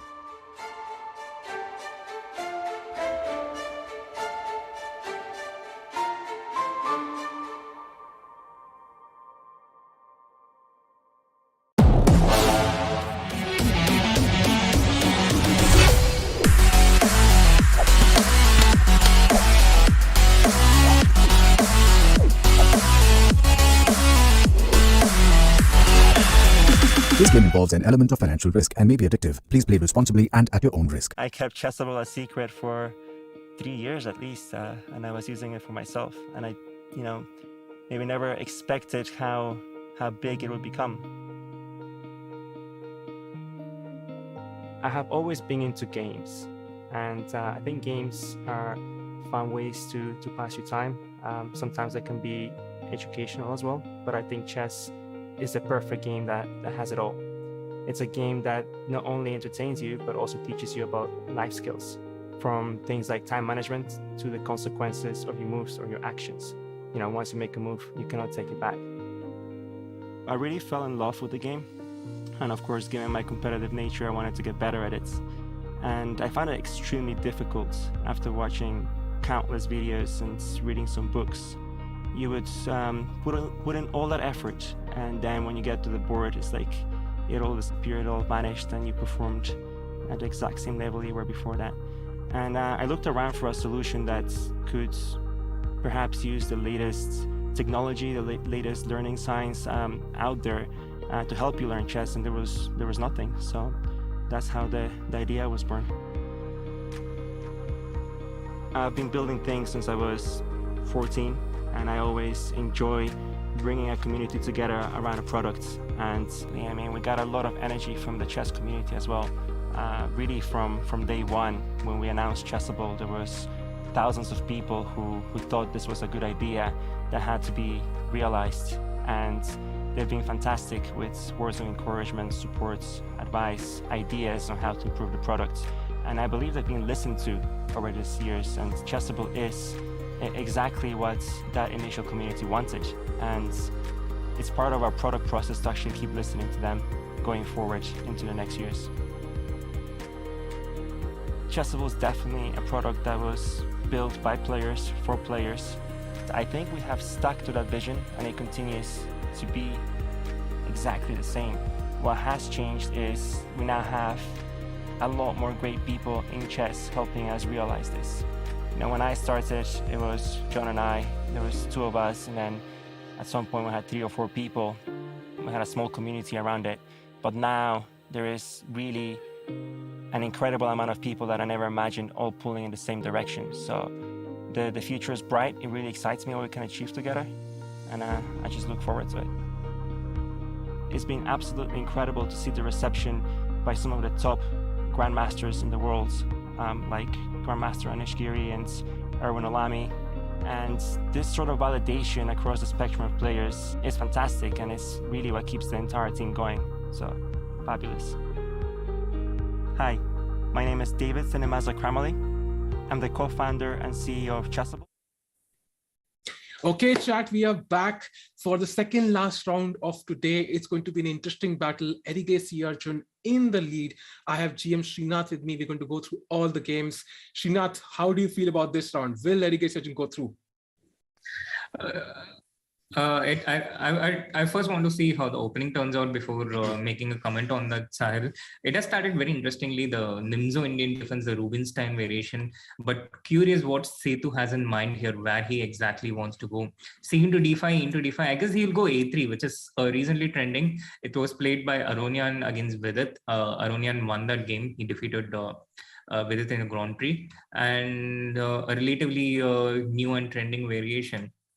So this one will be a testing battle for Arjun. Setu has nothing to gain, nothing to lose anymore. He can't make it to the top 8, but a lot of pride at stake, and he will try to make it as difficult as possible.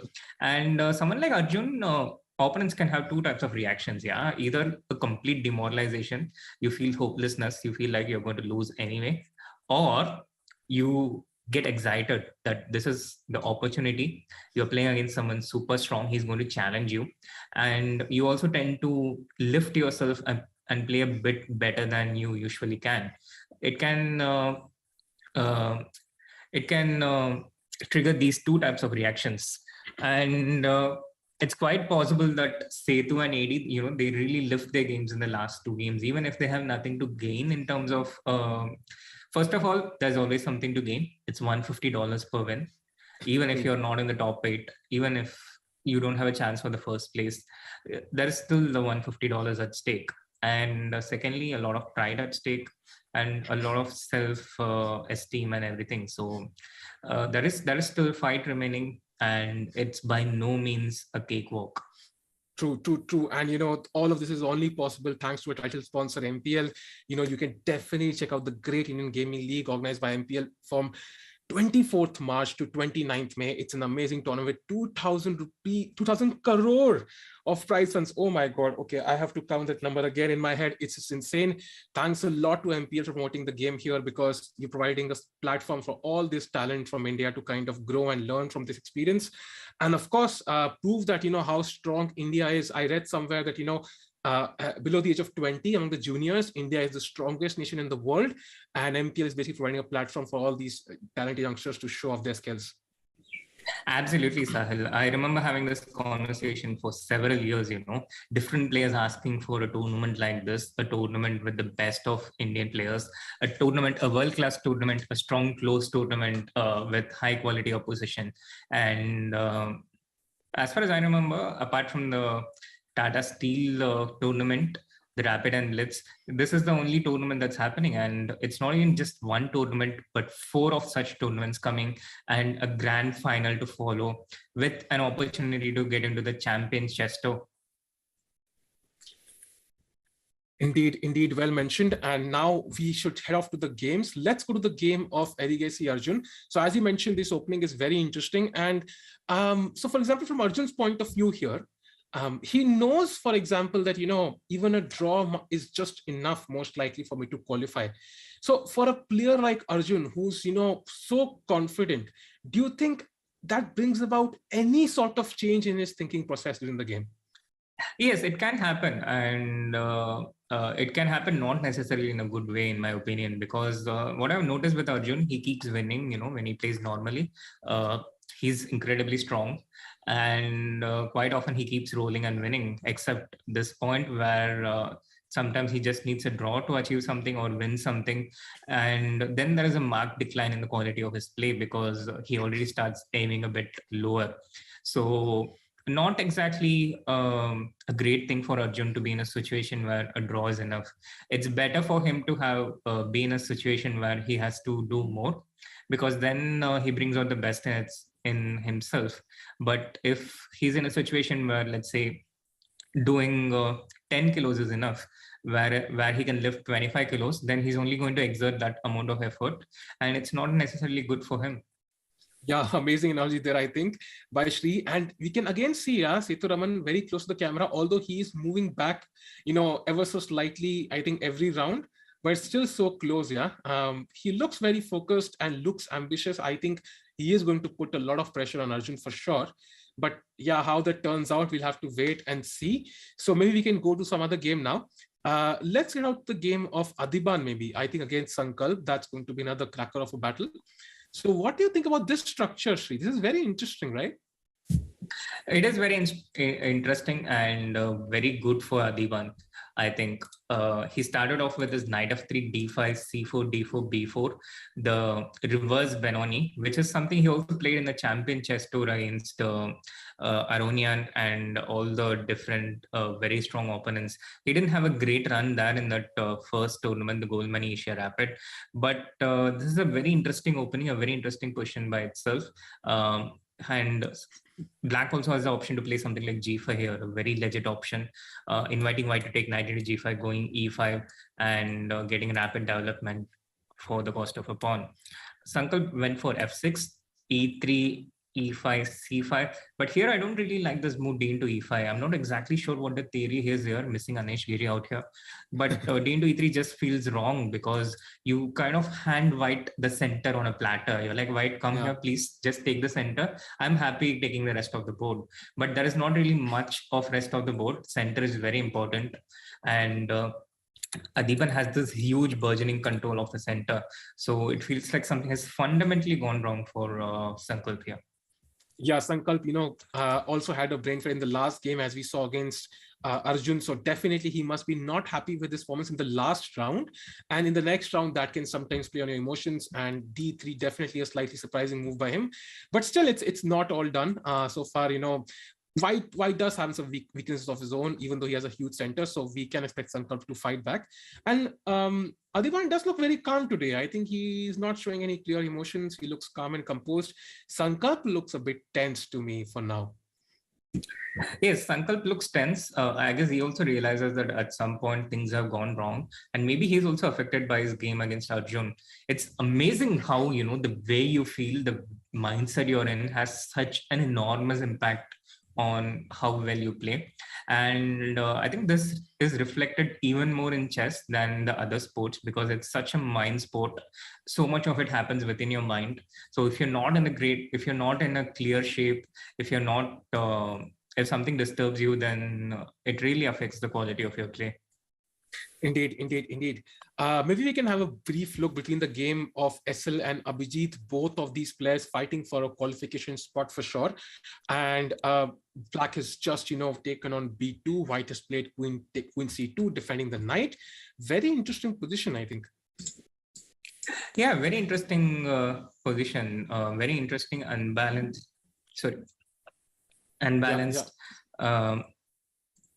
Yeah. I totally agree, because I think somehow, the bishop on G7 looks so strong here. It's so strong.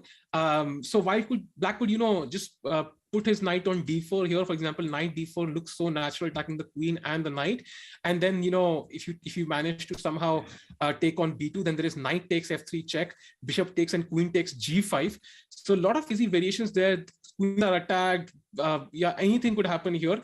Although I expect SL, I don't know, it's my, maybe it's a hunch, but I kind of expect SL to pull through here. Maybe I'm wrong, I could be wrong here, but I do expect SL to somehow pull through. I don't know why that's the case. What do you think, Sri? Maybe you're influenced by the fact that SL has scored more points than Abhijit in this tournament so far and has shown a better form overall. He's lost only one game and has been incredibly solid. So it does feel like SL is the favorite. He has the white pieces too. True. He's very stable, I think. Yeah, I think what happens sometimes in normal chess when you're playing, you have a lot of draws. Let's say you're playing stronger players. I think that gives you a lot of boost. Yeah, you have 5 draws in a row against top players. That's not too harmful for your confidence. But then in this format, that can actually be harmful because your opponent, somebody who's lost a couple of games but has won only one, has the same points as you, who has 3 draws.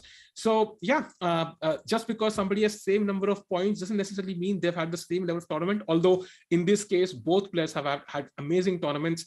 They could not really, I think, make it to the first place, but still, I think qualification ensures them another chance for the next tournament as well. So let's see how this game progresses. And yeah, what do you think, Sri, should be Black's plan here? The 94 move you pointed out is actually an amazing move, which I completely didn't see at first. And what does White do after 94? It's not totally clear for me. And it also feels like the only move, because anything else you do, this b2 knight gets trapped. Yeah. You play queen e5, bishop d2, for example, and the b2 knight gets trapped. So knight d4, but knight d4, the problem, let's say I take back with knight into d4, not falling into the queen into b2. Now Black has the choice to take queen into g5 or queen into g5 or queen into d4. Yeah, and it looks very hazy, but looks like Black is a bit ahead because Black is a pawn up, and worst case, he loses back these 2 pawns but gains the e4 pawn. I just don't see how Black can be worse here at the moment. True. Somebody saying this still isn't the strongest possible field because Nehal, Prague. I totally agree, and that's the amazing point here to make here, right? This, even after such strength, like literally almost everybody is about 2600 here, and nobody is a favorite. Arjun is slightly moving ahead, but even this is not the strongest field. That tells you all about Indian chess, how strong it has become in the recent years. And again, thanks to MPL for sponsoring this event and giving them a platform here. So yeah, I mean, that's a plus point, I feel, somehow. And you will see those players coming up in the future tournaments. And yeah, amazing tournament, amazing. And knight d4 has been played, amazing. Yes, this isn't the strongest possible field, but that's why we send people to the Champion Chess Tour. True, exactly. True. And maybe we can switch games now. Steve, which game would you like to go to? We should have a look at maybe have a look back at the Arjun's game. Yeah, where a few moves have happened, but Setu has gone into a long think, Sahil, and it's still only 12 moves, but Setu has spent close to half his time. Do you think that underlines the hit his confidence has taken? For sure. I think what happens is, I don't know if you've ever done this. For example, like when a very strong player offers you a draw, so sometimes you want to take it even though you're better. So what you consciously do is you think for every possibility there is, and you feel that if you get low on time, I'll take that draw. So somehow this reminds me of that, because you feel that Arjun is so strong and he's in great form. I am not in great form. Even if I lose, it's maybe not the biggest of deals, and I can just try to find the best idea and maybe try to crush him. If I don't manage to crush him, I lose. It's not a big deal. But maybe that's not the best strategy here. Maybe just playing normal chess, trying to put some slight pressure on Arjun constant would have been a better strategy, maybe. Yes, but it's very hard to propel yourself into that, because I can you would think that these players are such extraordinary players that they're immune from certain psychological hits, but I can confirm that it happens to the best of the best. The best of the best can have the confidence dented, can get psychologically low. I've seen the best of cricket players go through rough patches like that. Sachin Tendulkar, Rahul Dravid, and even within chess, even with Vishy Anand, I've literally seen up close how these things can affect your confidence. Even when you're a 5-time world champion, even when you've been on the top of chess for 4 decades.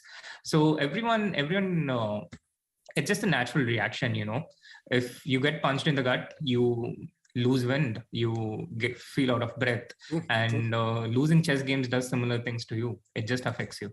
Indeed, indeed. And by the way, look at this move, bishop g4, trying to tempt white into going f3 and then creating a weakness on e3.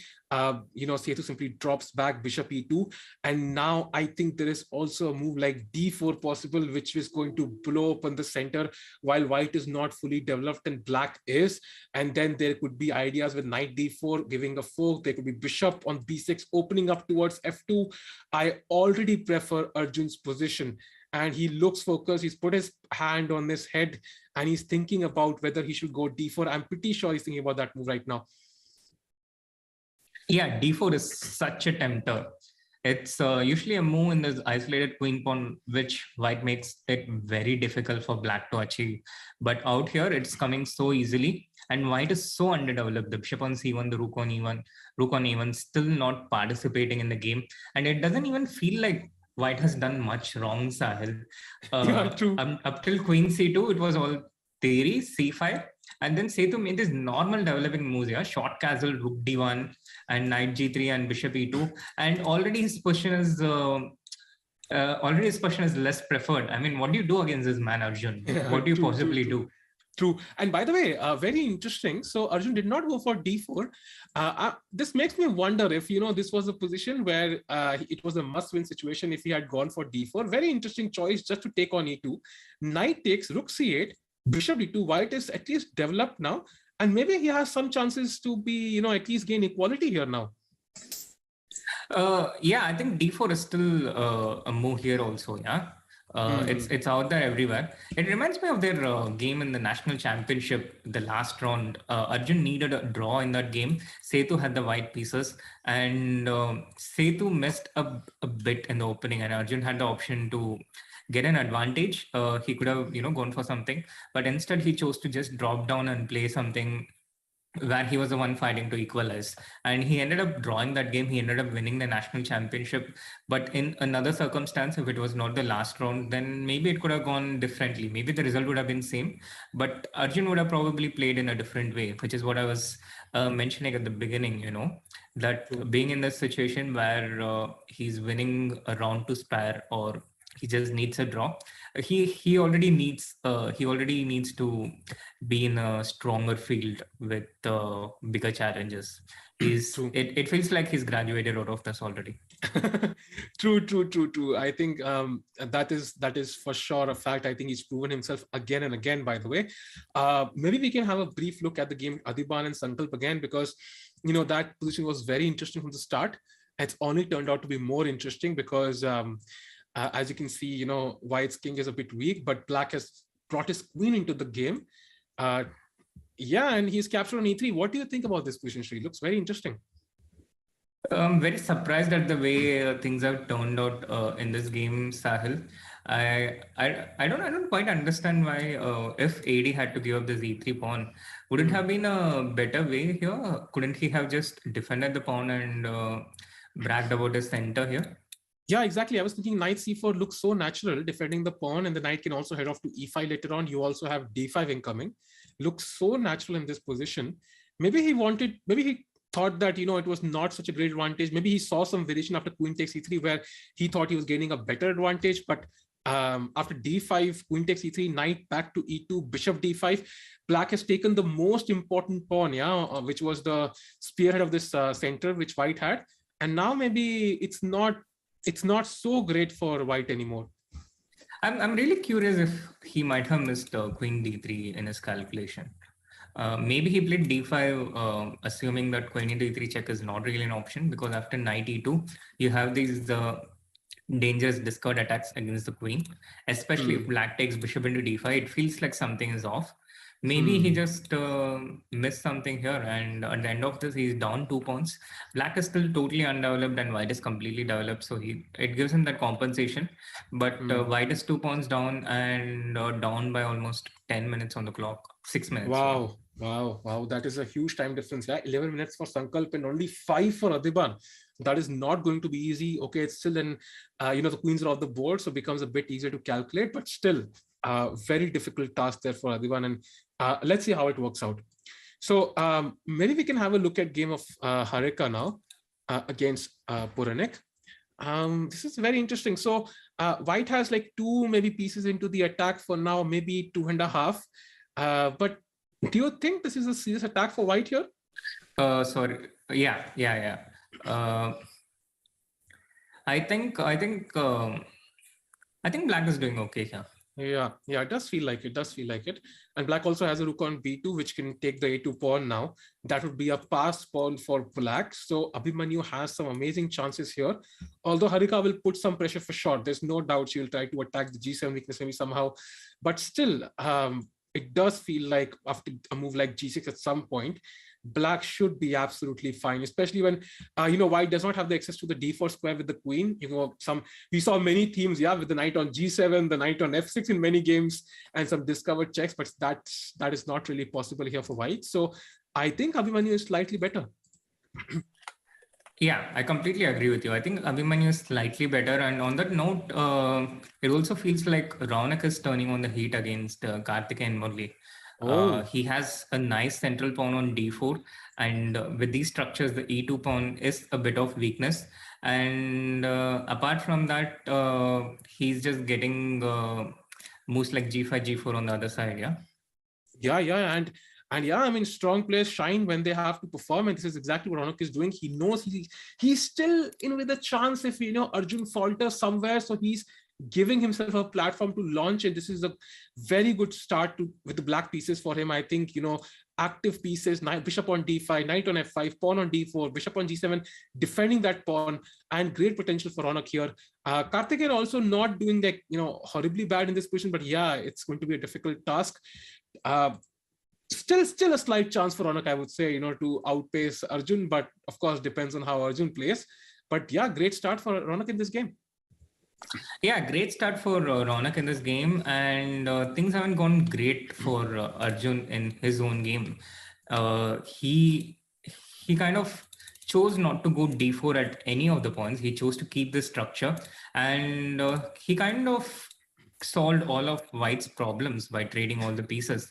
It felt like he just went way too much on the defensive, which was not at all necessary. And this is exactly what I was pointing out about, the steep drop in his play when he's happy, when he's in a situation where draw is good for him. Yeah, indeed. I think this is I can totally relate this. You need a draw to seal the championship here. For example, okay, I've not sealed many championships, but I've been in a situation where draw is enough. And this is exactly, exchanging pieces, trying to head off into some slightly worse endgame, which you feel you can hold. But there was no need for this. He had d4 on many occasions available to him when White was not developed. But he exchanged the knight, he exchanged the bishop, and now White is having exactly what he wants. Isolated pawn on d5 to attack for eternity, and White should be slightly better. And Sethu, I think it will give some confidence Sethu as well. You can see his face come closer to the camera, and that is a sign he's feeling a bit more confident now. Yeah, with White you have a risk-free position, so no matter how much of a hit your confidence has taken, if you're in a position where you can't lose, then that totally gives you hope, that makes you feel better. And whenever you're in a situation where you're feeling bad, just feeling better, feeling good can make a lot of difference. It helps you in every way. It helps you focus better. It helps you, get up and do things. So feeling good, feeling better, an invaluable thing. I mean, there are situations where people, try to make other people try to make other people feel bad in order to improve their performance. Always counterproductive, I think. True. And now, White has played rook c2. He probably wants to double up on the c file as well. Take control of this important file, the only open file on the board. His knight can later on go to d4, defend the weakness, if you can actually call it a weakness on b3. And Black is stuck. He does not have the same luxury to play knight e4 himself because the d5 pawn is hanging. And that's why clearly White should be slightly better. Now, Arjun is most likely still going to hold this one. But if he doesn't, Raunak is right behind. So this match could be in for a very exciting finish. Let's see how it turns out.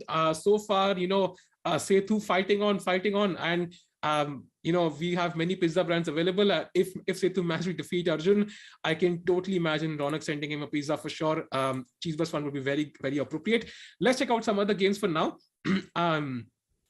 By the way, if you go to the game of Adiban now, the Black King has come to c6, and I'm not even sure who is better anymore. I'm not sure either. White's pieces haven't really turned the heat on. Black's pieces are out, and the pawns are the pawns are so far apart. It feels like 4 different islands, 4 different pawn islands. Black's pawns are all together. AD is down on time, and he will be under a lot of pressure.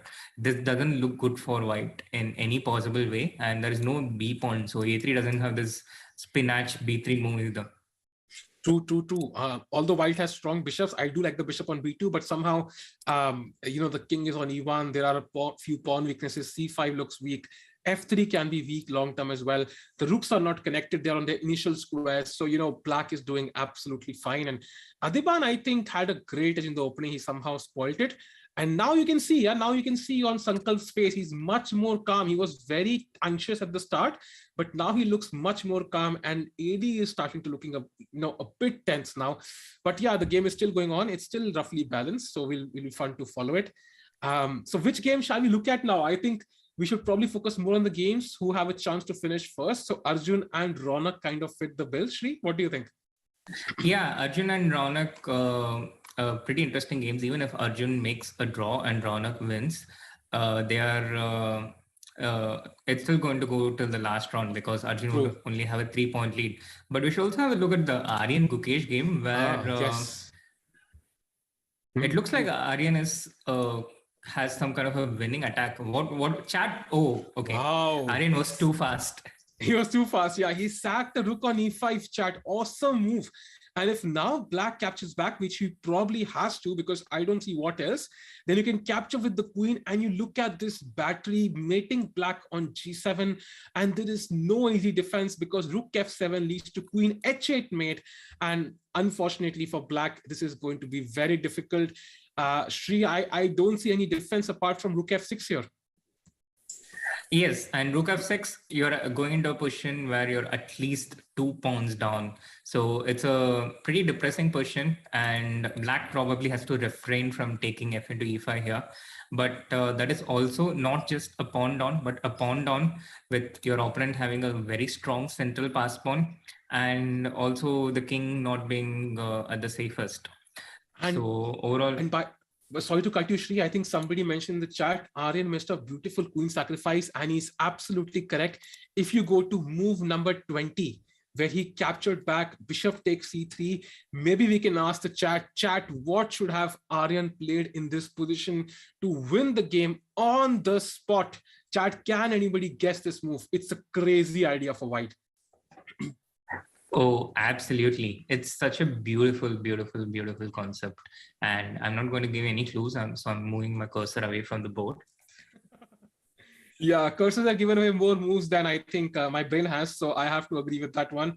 Yeah, a couple of people saying queen h5 in the chat. Yep, absolutely correct. I think she will show the variation. Queen h5 basically threatening mate on h7.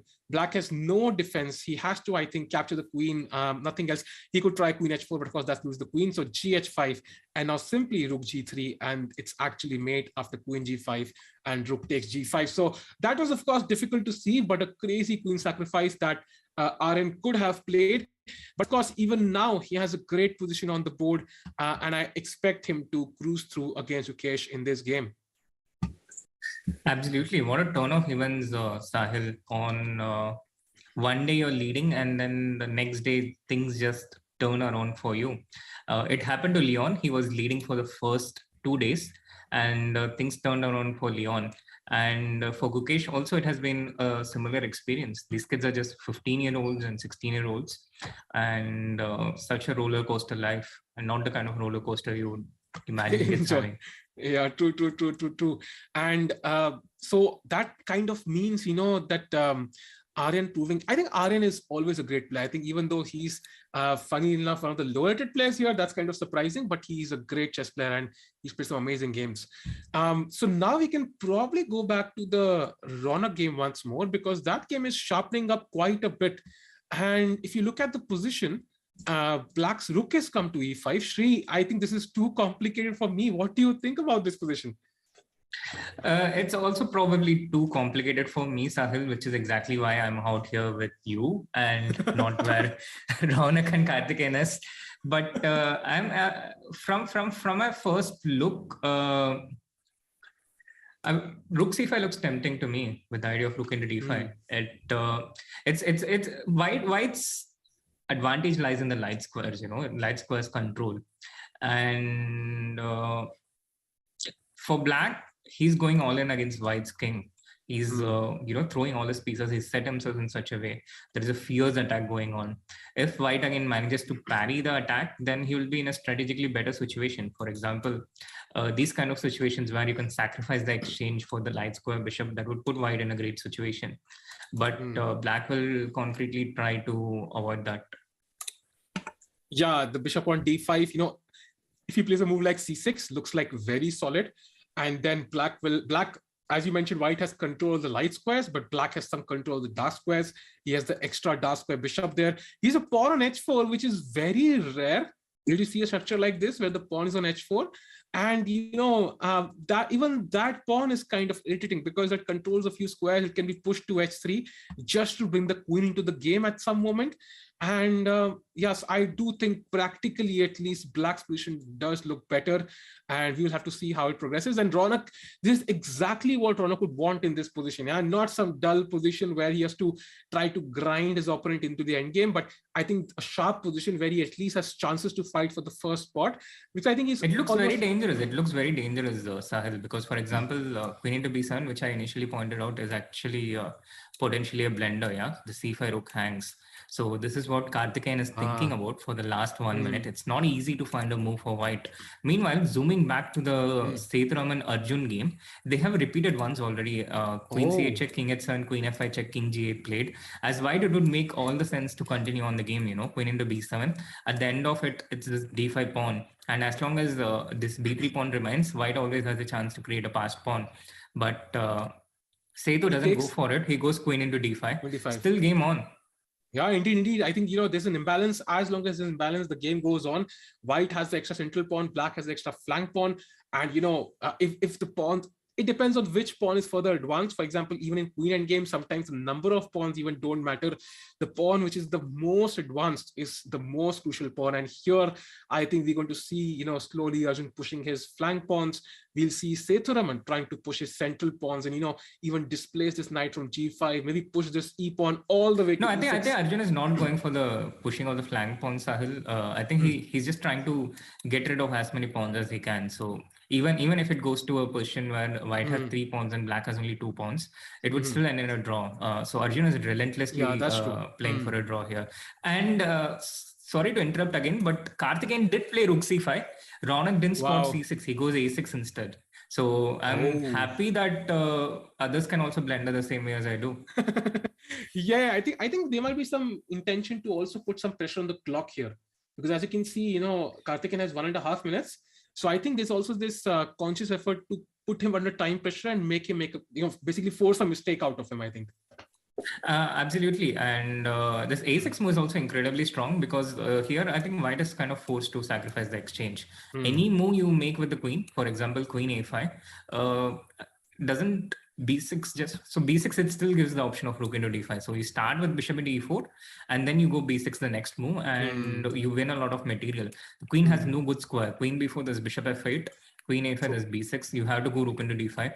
And Karthikeyan doesn't seem too happy about this, but this endgame will not be easy to convert.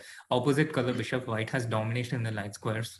So game on. True. Let's see what happens. Maybe we can stick to this game for a few seconds and see what Karthikeyan plays, because this is an important moment in the game. If he does not take on d5, it's going to be a very bumpy road down. So let's see what happens. Imagine, Raunak winning this, like, Queen a5 on the board. Oh, wow. Queen a5 on the board. He blundered. Okay, this does, maybe he thought the endgame was very difficult anyway. He went for queen a5 and now it's important. But the thing is, after b6, he anyway has to capture. So maybe he thought it's one and the same thing. Yeah, he did not notice. Yeah. He did not notice. Raunak takes it. Ronak has taken on e4. Oh my God, Ronak is going to win his game. That's insane. So the Arjun game is of utmost importance now. If Arjun wins, he goes through. If he loses or draws, then we have a cracker of a final round awaiting us. Absolutely. This b6 is such an important intermezzo because if you start with bishop into g2, king into g2, and then go b6, white had queen d5. Looks like Karthikeyan missed this b6 at this precise point, which Ronak was able to see with a very calm mind. And now Ronak is absolutely winning, expecting a resignation from Karthikeyan anytime. Wow, so Ronak strikes on demand. He has sacrificed the queen. Oh my God, this is insane. But this should be easily lost, right? I mean, there is not enough compensation. The bishop on d5, even though strong, it's not enough to somehow, compensate for the, it's not enough. It's just not enough here. And that basically means Ronak is going to, get 3 points in this game. So Arjun's game is really important now. Arjun's game is really important, and as Anish pointed out, Arjun gets what he wants. It's almost like he has an access to a secret wishing well, and I think he's going to get a draw in this game. He's not going to knight e6, knight into e6, queen into h4, king g1, queen e1. This is the repetition, and it's very hard for white to evade this. You can keep going with knight f5, but it's very hard for Setu to do this. You lose the b3 pawn. It's very risky. Yeah, but basically a draw still means that Ronak is in with a chance if, Adhiban in the last round defeats Arjun. Then and if Ronak wins, then we will see a tie. Oh my God, there's still some possibility. Arjun does not manage to win with the round to spare for once. And we will, of course, look at the final round. And here we have a repetition between Arjun and Sethuraman. So Arjun gets what he wants, as you clearly mentioned. And we'll love to see the WhatsApp text later on, what he had actually wished for, and it does feel like he got what he wanted. Well, there was something of a similar conversation, he was like, I'll win the other 2 games and I'm not going to overpress against, I'm not going to be too ambitious against Setu. Those were his exact words. Yeah, again, the prophet Arjun saying, achieving what he says. I wish we could all do that, but he has some secret well where he, puts a coin into and he gets what he wants. And again, he did not play perfectly in the opening, but he somehow got what he wanted. So I think he has the end result there. And now he's at least guaranteed first. Things have turned around in the Aryan Gukesh game, Sahil. It's actually Aryan who's losing now. It turned around when he took bishop into f6 here. And black just took rook into f6. White cannot take rook into d7 because of the pin. And he probably thought queen c4 check and I'll just take the space at GG. But here black had bishop e6, which was missed by Aryan, I expect. Rook f7 would still lose the piece with rook into d7. But bishop e6, a very nice move. And then Aryan just fell apart and now he's completely lost. Yeah, and Raunak has won, by the way. Wow. Aryan looks dejected totally. He was shaking his head. He was looking to the left, and Gukesh in full focus once more. So Gukesh is going to win this one. That's insane. And as you mentioned, Ronak has won. So we will see, he is guaranteed to be tied first now, Arjun, but still Ronak can win this event. So which games are going on still? Let's have look through all the games. First of all, there's Surya is losing against Lalit, by the way. Wow. And we have zoomed in on this almost critical moment when Surya took queen into d4, rook into d4. And now after a3, would you believe that white is just completely lost here? He probably missed that after rook d8 check, black can just go rook f8. So there's no way to stop this pawn. It's just lost. Wow. That is very rare. Yeah, rook endgames have a huge drawish tendency. And since the simple move, queen takes d4 on move number 36, costing Surya the game there most likely. And Lalit was, very sharp, quickly captured the queen and played the move a3. And now, very unfortunate for Surya. It's going to be a very tough challenge. We'll see if he qualifies into the top 8. But that is definitely good news for Lalit here. Rook behind the pass pawn again. The rook is headed off to a7, and the pawn is going to simply queen most likely. Let's see what happens. And maybe we can have a brief look at the Harika game, where Harika is better against Abhimanyu Puranik right now. She has put both her rooks on the 7th rank. What do you think, Sri, about this position? Completely agree with you, Sahil. White looks better. This knight has access to the squares like g6 and e6, the light squares, which are not controlled by black's square bishop. Actually, I'm wasting time talking about the strategical aspects. I think she's just winning this bishop with rook d8 and is going the piece up. Yeah. There's a pawn on a2 though, which ensures some counterplay, but unfortunately, white already has a rook on a7, and black has no way to basically get the rook out and promote the pawn. So after the bishop rook d1 falls to knight e7 check. This is the key. Yeah, and that means basically that Harika is going to win this game. Great result for Harika there to defeat a very strong player like Puranik. It's not easy. Puranik is in great form. He's played some amazing games in this tournament, and he was striving for blood. And Harika, a great game there for sure. What an amazing performance by Harika. She's gained only 5 draws in the first 9 rounds with 4 losses. But since then, she's gaining 3 wins in the next 5 games with no losses at all. And with 3 players about 2600, she's beaten 3 players about 2600, including Raunak and Abhimanyu, who have set the tournament on fire and are playing at the absolute top. Yeah. I mean, commendable totally. And, it was not easy to fight in a field, in this particular field, because everybody is so strong. But she's risen up to the occasion and played some amazing chess. So she will be very happy with the finish she's having here. And so this looks like a clear win for her. King has gone to g6 and should be winning. Yes, she's going to take the f8 bishop. I think even Abhimanyu can't save this. Yeah, true. So I think we already have, Arjun's result. It has ended in a draw. We already have Raunak's result. Raunak won. So maybe we can focus on some of the games now. Maybe the game of SL against Abhijit looks very interesting. Oh, yes. This looks really interesting. This was a game where Abhijit went knight d4. The pawn is going to queen c7, c8.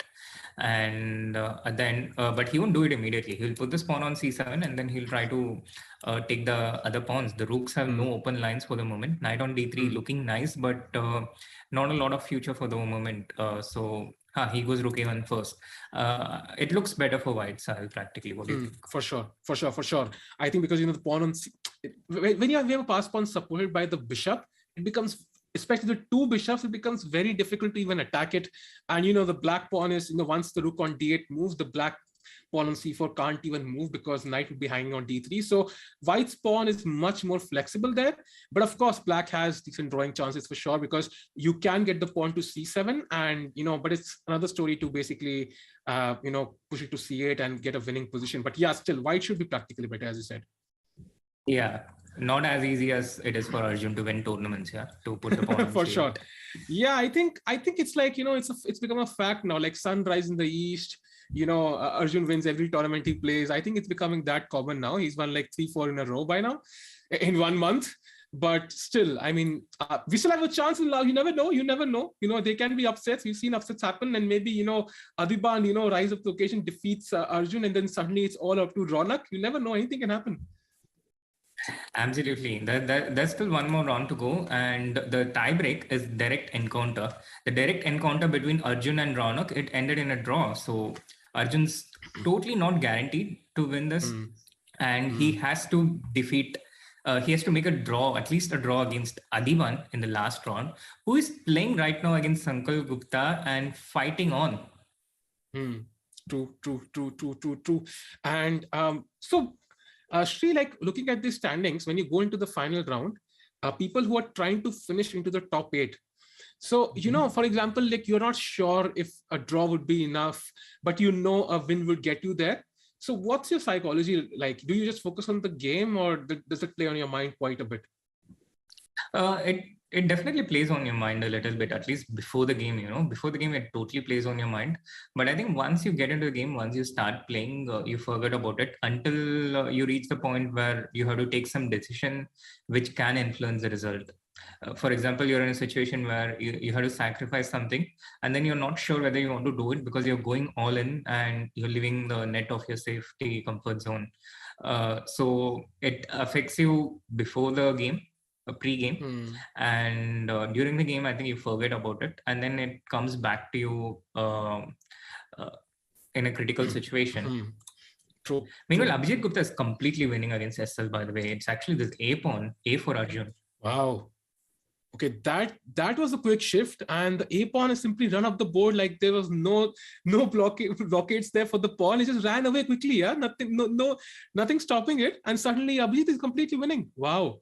So my hunch definitely while not. all eyes were on the C pawn, the A pawn just quietly went and did its job. Yeah. So great win for Abhijit. I think that is going to be a great point for him, because that almost, I'm not sure if it guarantees, but it's definitely a very important point for him to qualify into the top 8. And standings will be very interesting to see after this round who has a chance, who is out, who is going for the kill in the next round. Will be fun to see for sure. Yes, absolutely, Sahil. He will be in with a chance. And it also depends on Leon's game against Inian, which is another important game. We can conclude here that Abhijit is going to win this game, a few checks from white, and it will be easily parried. And Leon's game is pretty important from the context that if Leon manages to win this, he seals his spot in the top 8. But he's playing against Inian, who is right now ranked at number 16. But looks like he's going to do this. He's going to be the one who's going to win this. Yeah. 2 pawns down in a rook endgame. That's usually enough of the attacking side to win the game. And now the E pawn, a passed pawn, is going to run. Black has played king g5. He will chop the pawn on h5. Then the h pawn and the E pawn combo will run, and the g6 pawn will be controlled by the king.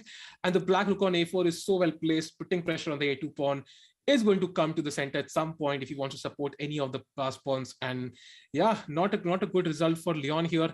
That means the final round will be of even more importance as we thought it might be. Leon played so well in the first 2 days. I thought he was a sure shot to qualify. He might even have a chance to come first in this tournament, but that is, of course, doesn't look so likely now. Absolutely. He lost. He was leading for the first 2 rounds till the first 2 days till the first 8 rounds. But since then, in the next 6 games, he has lost 5 out of those 6 games and made just 1 draw. And I think that one loss against Raunak must have hit him pretty badly because he was doing well for most part of that game. That was a very critical game for both Leon as well as Raunak in the context of this tournament. It shot Raunak upward and it completely destroyed Leon's tournament. Yeah. As we see, Inian has, we've exchanged 1 pair of pawns and that H pawn will run, and that should be game over soon. And in the Adhiban game, I think we might see a draw here as well. Black will, play king d2 most likely, and we should see a draw very soon.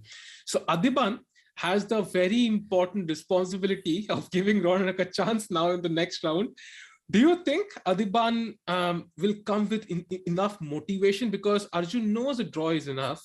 Do you think Adhiban will be motivated in this scenario where he himself has no chance to qualify, or at least win the event and so on, or even qualify?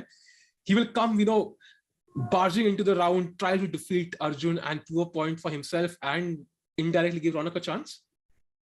Well, Adhiban has the black pieces, so I don't expect him to be all that ambitious with the black pieces and particularly do something. But having said that, it's also kind of in Adhiban's nature to do something ambitious. So I can't see how he'll do anything else.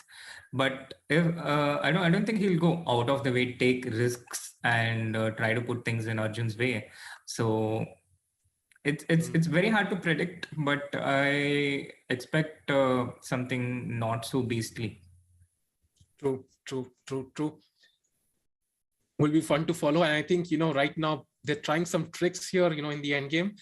For example, if you push the h5 pawn, black. Chad, can you find the move for black after h5? That will be interesting to follow. If white plays h5 here, what can black play in this position, Chad, to kind of, give him some chances? What do you think, Chad? Someone in the chat, Jazz Jesse, is like, don't jinx. And I would say I feel extremely guilty, Sahil, because just before the break in the previous round, I texted Gangs saying endgame Mastro. And then the very next round, he goes and plays queen into d4. And I don't know what to feel. I mean, I wish I can shirk off my responsibility, but it's also not that easy. Yeah. I mean, simple words can affect, but I think in the end, I get this on my stream a lot as well. I think when Vidit was playing some Blitz tournament and I was very happy with this last round, and you're like, don't jinx VD. I think we don't have that much importance in this world. We can jinx somebody right sitting from here. But yeah. But in my defense, the message only has one tick.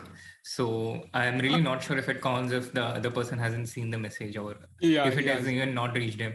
Maybe I should delete it before he switches on his phone. Yeah, true. But then he will be, he'll face FOMO. What did I miss? Oh, I can always say so when I delete messages before people see, and when they ask what it is, I go like I just typed something by mistake. By the way, yes, Tadia, you're correct. Rook takes a4 was the solution because it's a check basically, and white has to react in some way. And once white's captured black and queen, and he will definitely have some winning chances there in game. So so let's see the current position. Oh, sorry, I forgot to make the moves. But yeah, it's okay. Exactly. It's a draw with the bad kings, by the way, out there in the game.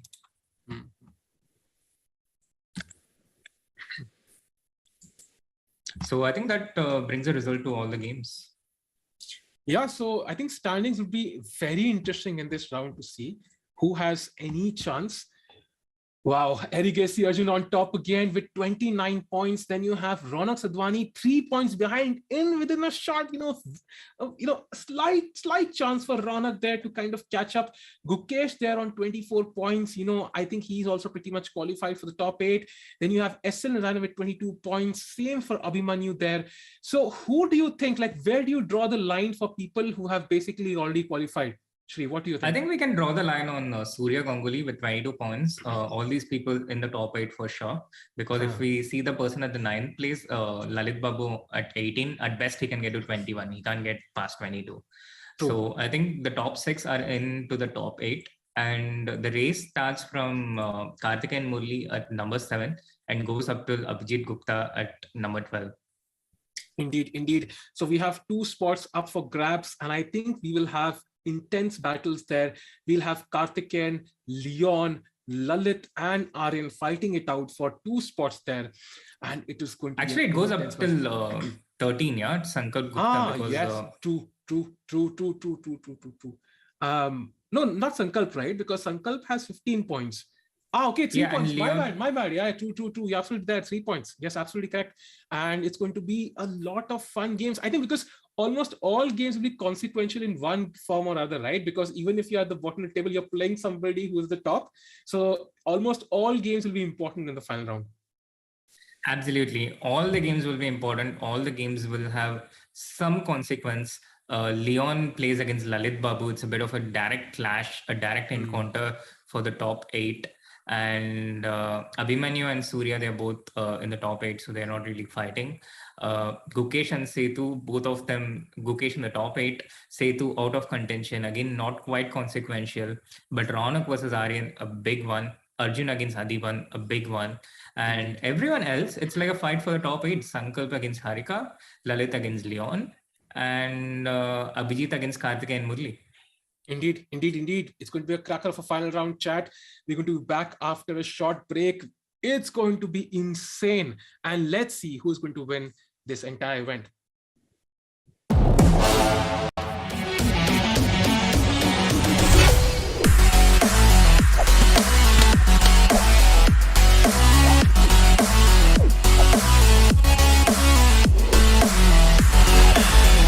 This game involves an element of financial risk and may be addictive. Please play responsibly and at your own risk. It's time to take control of your journey towards chess mastery. Magnus Carlsen introduces Chessable, the definitive solution for studying chess. Move Trainer uses the science of spaced repetition to identify your strengths and eliminate your weaknesses. There's no need to set up a board, remember which page you're on, or keep track of all the moves you miss. Move Trainer empowers you to go from the opening to the end game with confidence. It's a seamless, effective, and fun way to study chess. Choose from one of the largest online chess libraries in the world, with hundreds of titles ranging from classic books through to our exclusive Chessable courses, including over 100 free courses. Get expert insights from International Master John Bartholomew, Grandmaster Sam Shankland, International Master Christoph Sulecki, Grandmaster Simon Williams, World Champion Magnus Carlsen, and hundreds of other instructors. Get started now and join our growing community of over 100,000 chess enthusiasts at chessable.com. Chessable, take control of your journey towards chess mastery.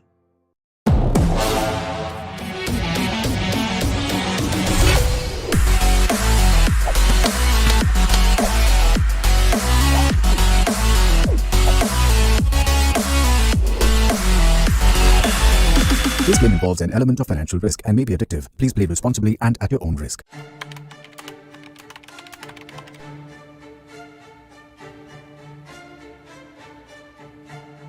Hi everyone, welcome to our new video series. My name is Jan Gustafsson and I'm thrilled to be reunited with fellow Magnus Carlsen's trainers, seconds, Peter Heine Nielsen, Magnus Carlsen's head coach, and Laurent Fressinet, Magnus Carlsen's French coach, are both here, and we will be going through the World Championship match 2021. Our experiences with it, the games, what we prepared, where we felt things went well, where we felt things didn't go well. Peter, we have different perspectives because we were in different locations. Very much. I'm looking forward to talking to you guys about it because you were in Thailand during all the match and I was in Dubai with Magnus and his non-chess team. So I see some kind of debriefing where we will discuss what was the mood in Dubai, what was happening in the technical department in Thailand, and we got to sort of basically compare notes and get the two kind of inside looks from the match. Very much so. And Laurent, we are actually in your private home. Thanks for having us. It's a big pleasure to welcome both of you, and I'm sure it will be interesting to talk to you guys about the match. Likewise. So we hope you guys enjoy the series with our behind the scenes insights. See you then.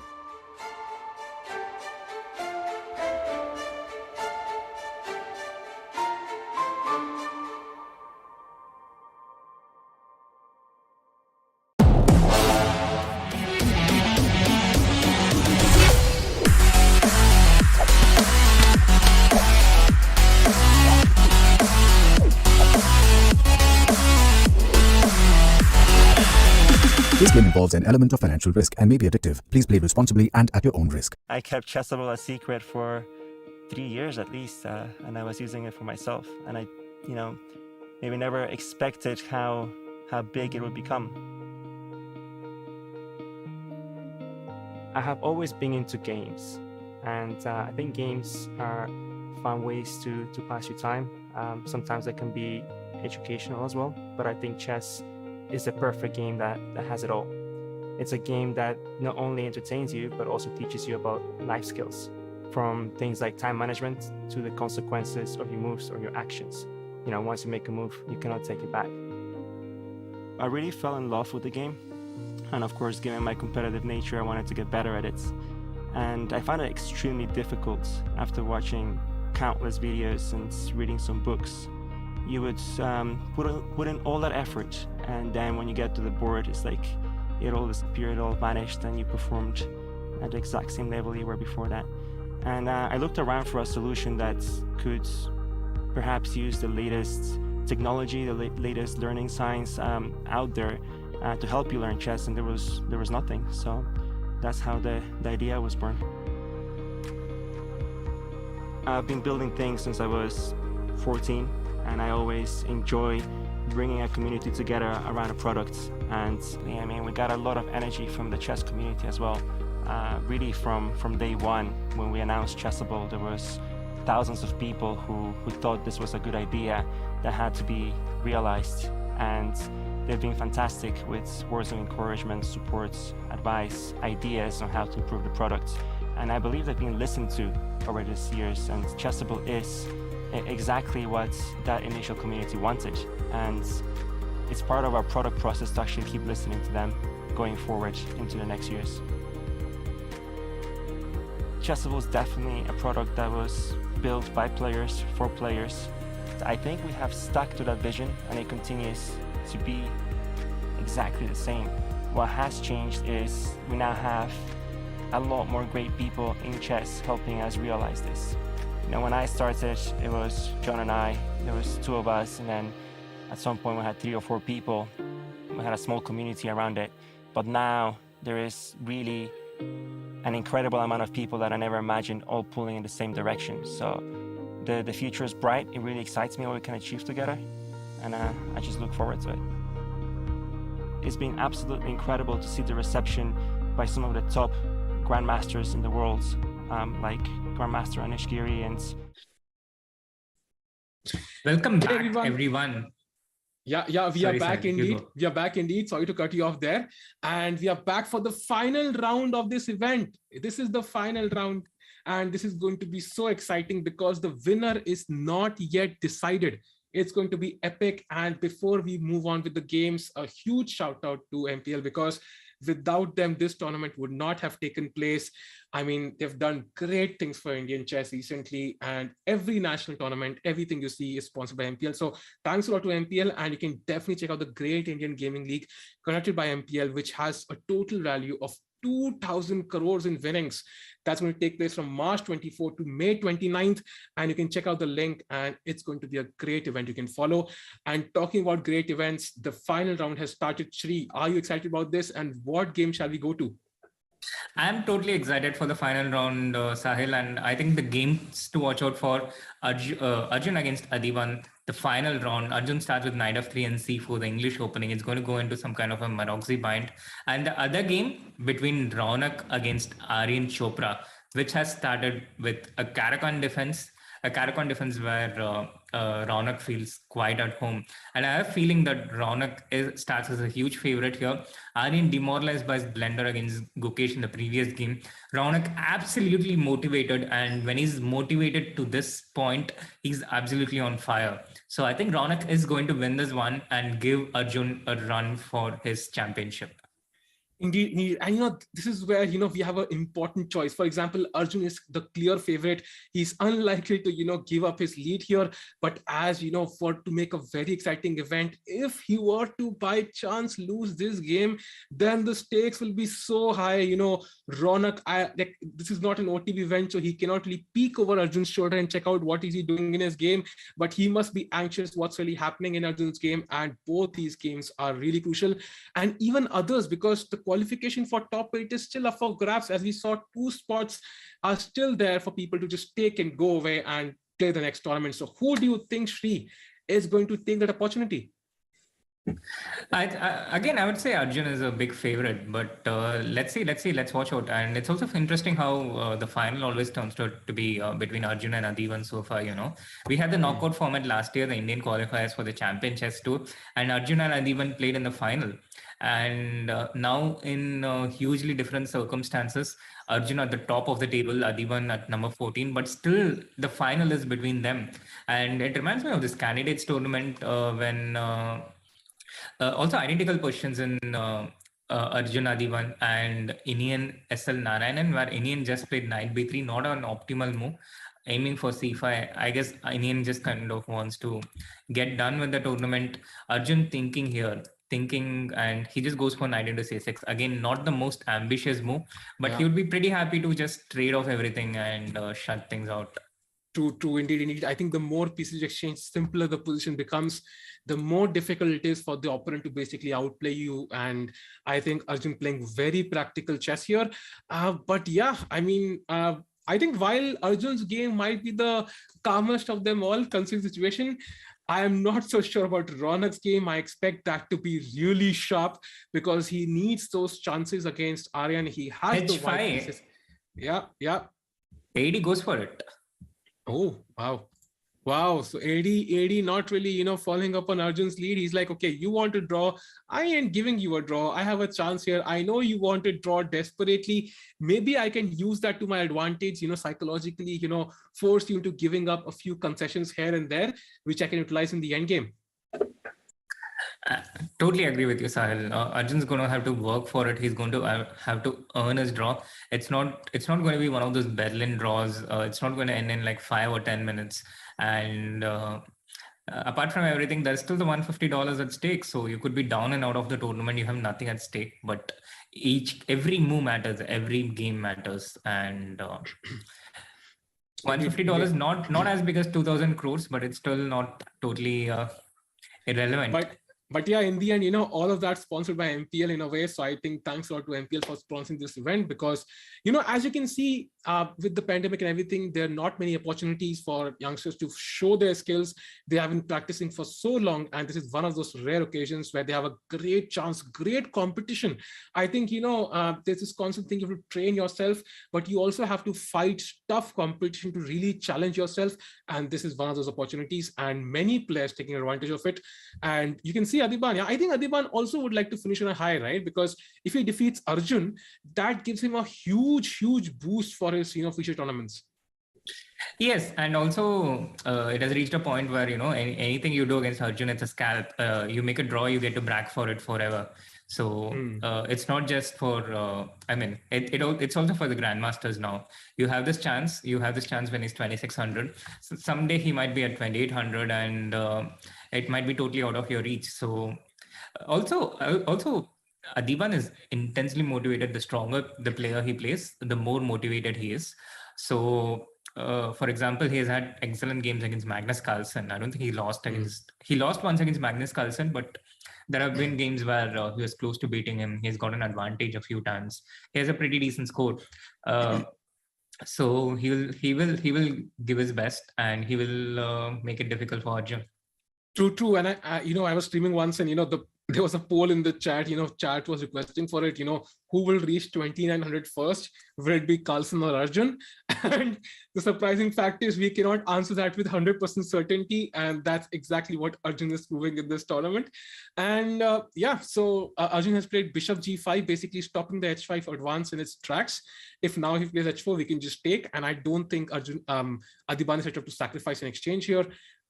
Because by the way, what about Adiban's king? He has to go kingside, right? I mean, there's no other way. Adiban's king, I think he can keep it in the center for now. He doesn't have to move it. Knight h7 and h4. So he takes section to g3, and Black's main motivation here would be to try and trade these light square bishops and try and get access to White's king. You see that also happening in the game between Inian against SL Narayanan. Very similar structure. Black just goes bishop h3 first, keeps the king in the center, and goes h5, h4. Because if you don't do that as Black, then White has a very nice, comfortable position. White can just, keep pressing, keep playing these normal moves, queen d2, pawn to b3, rooks in the center, and you have better chances in the center, more space, more control. So Black kind of has to do this. Black kind of has to go for it. So True. It's also in a way a survival strategy. Bravado, yes, but also survival, yes. True, indeed. And somebody mentioning in chat, Sahil is dying about his draw with Arjun. I had not mentioned it, but now we have come to it. So yes, definitely I have drawn against Arjun, so I will brag about it. Let's move on to the, maybe we can have a look at the Ronak game now, because I think that's also equally important here. And Ronak does have an edge in the opening. I do like his position. Yes, he has a very nice pawn on e5. Not very easy for Black to develop his kingside pieces. Aryan played this kind of provocative opening which you play when you need to win, and I think Aryan also has chances to get into the top 8, right? I think he's already almost there, right? As far as I know, I think he was. No, he's at the 10th spot. He has 17 points now. Yeah. So he needs to win, because the eighth place is at 18. So with 18, his chances are very risky. It's between Leon and Lalit Babu. Both of them at 18 points. One of them is bound to go to at least 19, if not more. So you have to get more than 18 in order to get to the top 8. And you need at least 19 points. So True. It's tricky. And yeah, it's very tricky. And right now, I think Ronak's position is so good because, first of all, he has, put a lot of pressure on the Black king side. You can see the h5 pawn. That is definitely Black would not really mind pushing it back. I don't know, but even you can't draw the bishop on f8 right now. G7 can be hanging. If you play g6, then there are all these dark square weaknesses which can be utilized by White later on, and White's queen is in a great position here. Black has the 2 bishops, but unfortunately, this is not one of those cases where the bishop are actually, doing a lot of stuff in this position. And if I had to choose, I would definitely choose White here. Completely agree with you, Sahil. And apart from the chess factor, there's also the psychological factor at play. And knowing what I know about Raunak, he also has a very high ambition and a burning desire to, get on top. And a lot of people do have that, but in the case of Raunak, he also has the ability to back it up. He has a very high skill level. He works insanely hard on chess all the time. So he has Rook h6 is a nice move. Yeah. Rook h6 is a very nice move that solves a lot of black's problems. I love this move. Yeah, so maybe bishop c3 was not the best, allowing rook h6 immediately, right? Maybe White should have held off with the bishop on d2. Yeah, I think the bishop was better placed on d2, and I think Raunak also acknowledges it. You see some slight gestures with his lips. Rook h6. Not a great expert at reading body language, but I basically see some change in the position, some change in the body language, and correlated. For sure. I think we've all seen gestures with the lips, and now we can maybe move to the next game. Maybe we can go to the game of, I think, because qualification is also up for grabs. So let's go to the game of Abhijit against Karthikeyan, because that position is also very interesting. And you can see yes. Yeah, because there's a pawn on h6, so there's always mating threats in the air. And yeah, what do you think, Sri? I think Abhijit is doing it, Sahil. Incredible comeback by Abhijit. He was also down and out, one of the senior players, and had a very bad first 2 days. But what an amazing comeback by him. He's won the last 2 rounds, and if he wins this, he will make a hat-trick and gives himself excellent chances to be in the top 8, catching up with Karthikeyan and Murli. True. And as of now, White seems to be better because, there are certain weaknesses. The knight on e8 is not really the best piece on the planet. It does kind of control the rook a bit, but other than that, it doesn't have a great job disconnecting the rooks. And later on, if the bishop sits on f6 in any sort of endgame, that will be a very tragic scenario. The king will be forever stuck there on g8 with back rank issues. But yeah, I mean, black has potential. It's not like he's completely lost or something, but yeah, definitely Abhijit slightly better for sure. Yeah, Abhijit slightly, I think more than slightly. Maybe I'm overstating things, but also it's just the feeling you get, Abhijit on a roll, Karthikeyan having a loss, and the momentum and the flow matters a lot in a format like this, Sahil. But while I'm talking about that, I can't help but notice that Gukesh somehow doesn't have a piece in this position, but Setu's king is left totally vulnerable. Wow. Okay, that's a very interesting position with double pawns on h6 and h5, which is super rare, I would say. I've almost never seen these pawns like this, because usually you capture towards the center, so you never really see this, right? Yeah, you never really see this, but it happens when you sacrifice your knight on h6, Setu played h5 here. The knight had no move, but I think this was prepared by, it came all the way from here. Knight g4, queen b6 attacking the pawn, bishop e3 is the only way to defend, but no escape back for the knight. So after h5, he goes knight h6, all in, g into h6, and now bishop d3, the pair of bishops and the queen, and the black king not too well protected around. Sahil, this is one of the reasons why I love watching Gukesh. He brings in so much freshness into his games. He plays so much, but still manages to bring so much freshness of ideas into his games. Yeah, indeed. Knight 6 is a very good attacking move. I think I saw this in some of Nigel Short's games, and but yeah, beautiful move. And now the problem for black is, somehow because of the e5 pawn, there's no connection between the king side and the queen side. Black cannot transfer his pieces very effectively to, for example, g7 to hold on to, defend his king somehow. That's why a move like f5, I think, makes a lot of sense, blocking the bishop on d3, and also preparing to transfer his pieces. Yeah, for example, rook f7, rook g7 could be an idea. The queen could go back later on, and yeah, try to defend somehow. Yeah, makes a lot of sense. Also, when you are defending, you need space. You need space because you need to bring your pieces in. It's almost like you need these places where the pieces can come in and counterattack. With f5, you have to watch out for queen in h5, queen g6 check, and queen in h6. And then it's a question of whether White has enough to bring another piece into the game with something like f4, rook f3, rook h3, or he has to settle for a draw. But that's a pretty cozy situation to be in, yeah? You are dictating terms. And here it feels very risky, no? Rook F4, Rook F3, Rook H3. Yeah, for sure. F5 played, Queen into H5 expected. And where does the bishop go here? Queen D8. I missed Queen D8. Okay. Important to bring in pieces, yeah. He went back, yeah? No, it hasn't happened yet, but Okay. yeah, I think this has to be the way. You have to bring your pieces back to the tempo.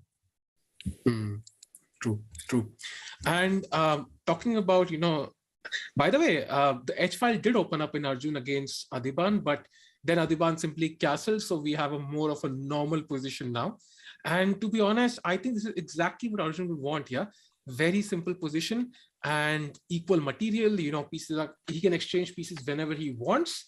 And I think Arjun is most likely going to be the winner. What do you think, Chad? Do you think Adiban can somehow create complications here, or is Arjun going to cruise through as the winner of the MPL Indian Chess Tour?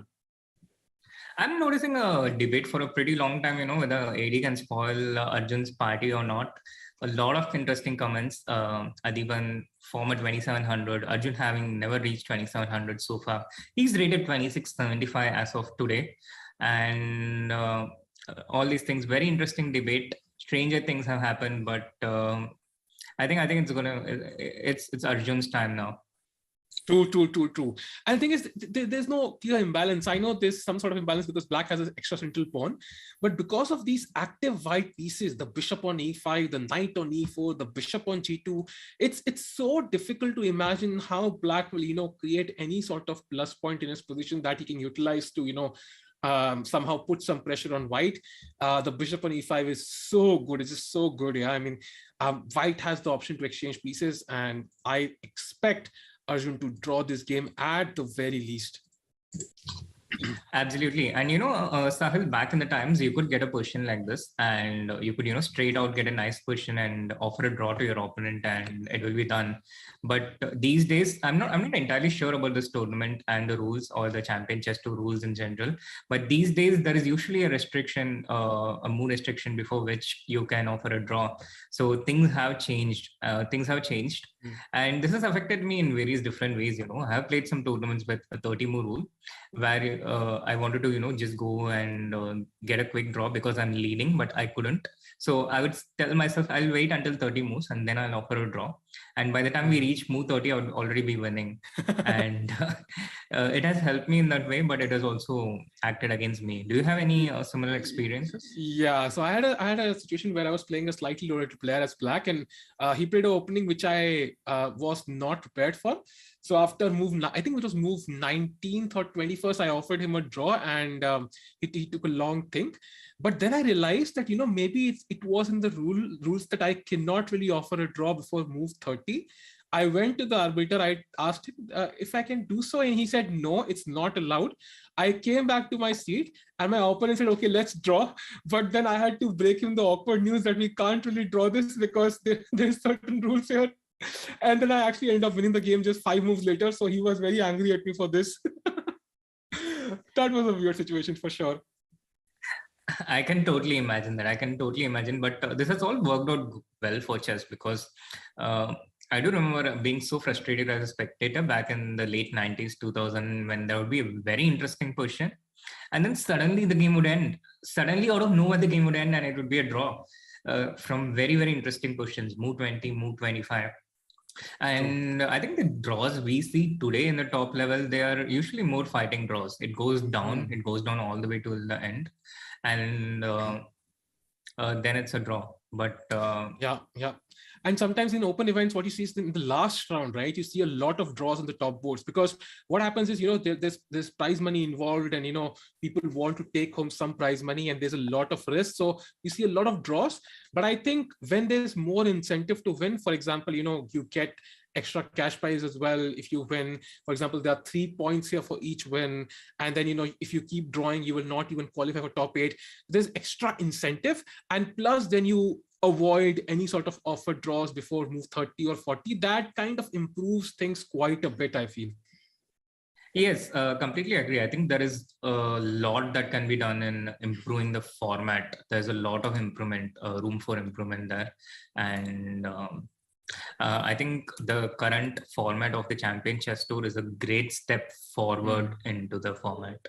Indeed. Meanwhile, also to remind the viewers, there is no knockout. It's the first player qualifies to the Champion Chess Tour, and the players in the top 8, they qualified to the next iteration of the MPL Indian Chess Tour. There's no knockouts after this. It ends here. Indeed. And that's why, this game of Arjun is very important. If he basically wins this, he directly qualifies. And I think he's all set to do so. On the other hand, if we go to the game of Ronak against Aryan, after his, move allowing rook h6, even Ronak is not really looking, in a position where he's better or anything. Black has the bishop pair.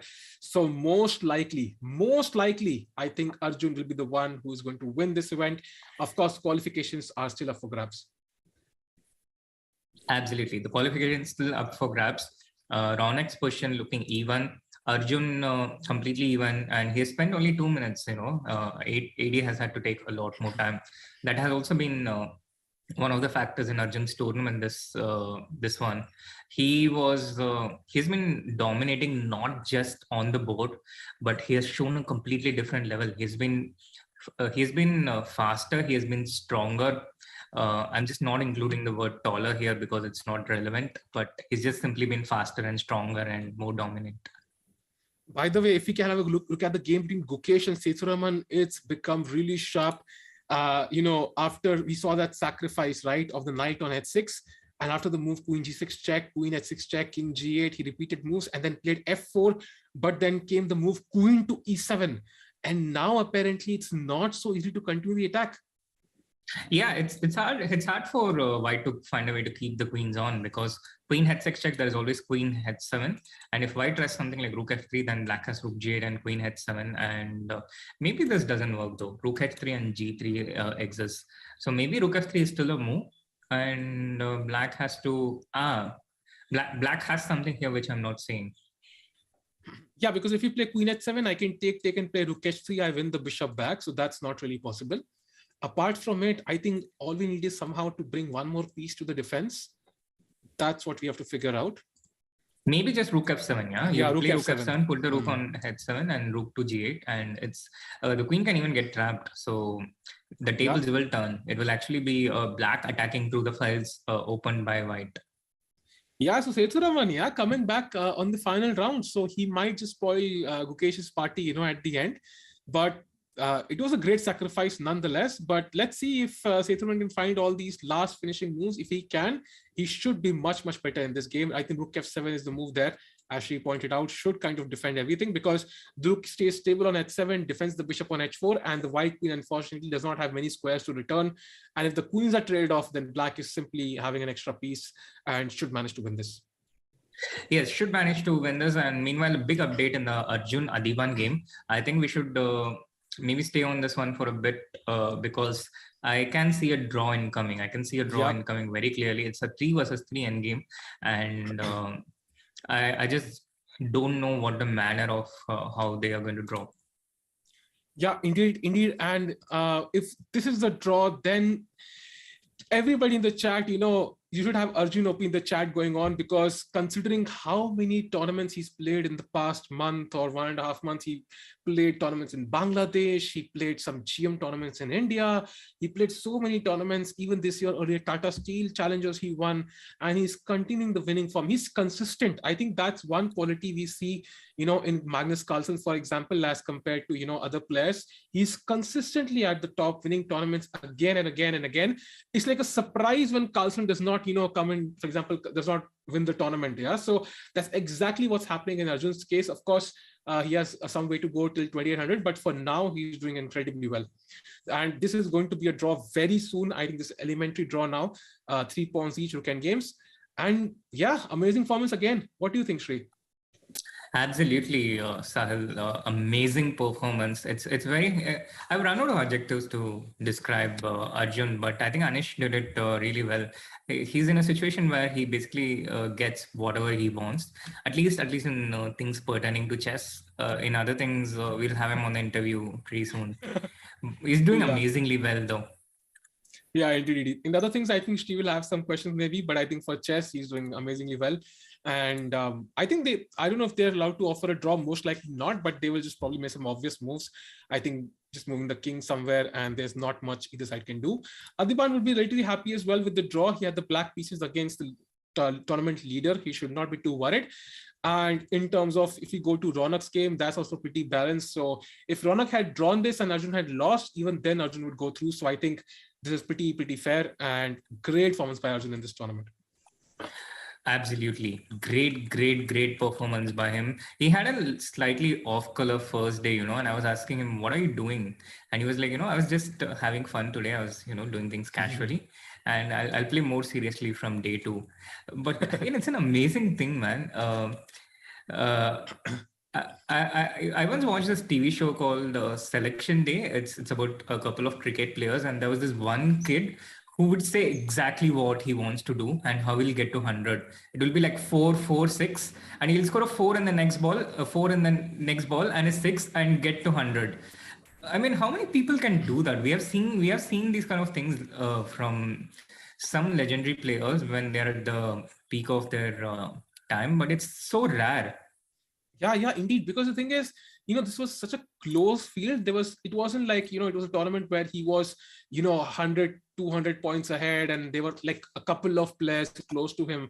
Everybody here could have defeated him on his day. Everybody. There's nobody in this tournament, who cannot really defeat Arjun on his day, but somehow he again and again manages to somehow, prove that how strong he is. And now we have a completely drawn position. I mean, this will not end in a win fight in a million years. I think we are in this moment now. There's going to be a repetition. Yeah. Rookie 3, Rookie 2, Rookie 3, Rookie 2.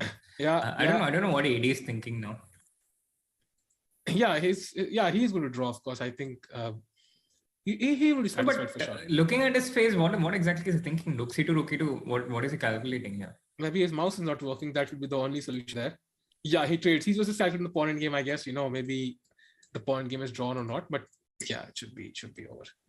Yeah, King E3, King D5, King D3, and then now some repetition. Yeah, King C5, King C3, King D5, King D3. Yep.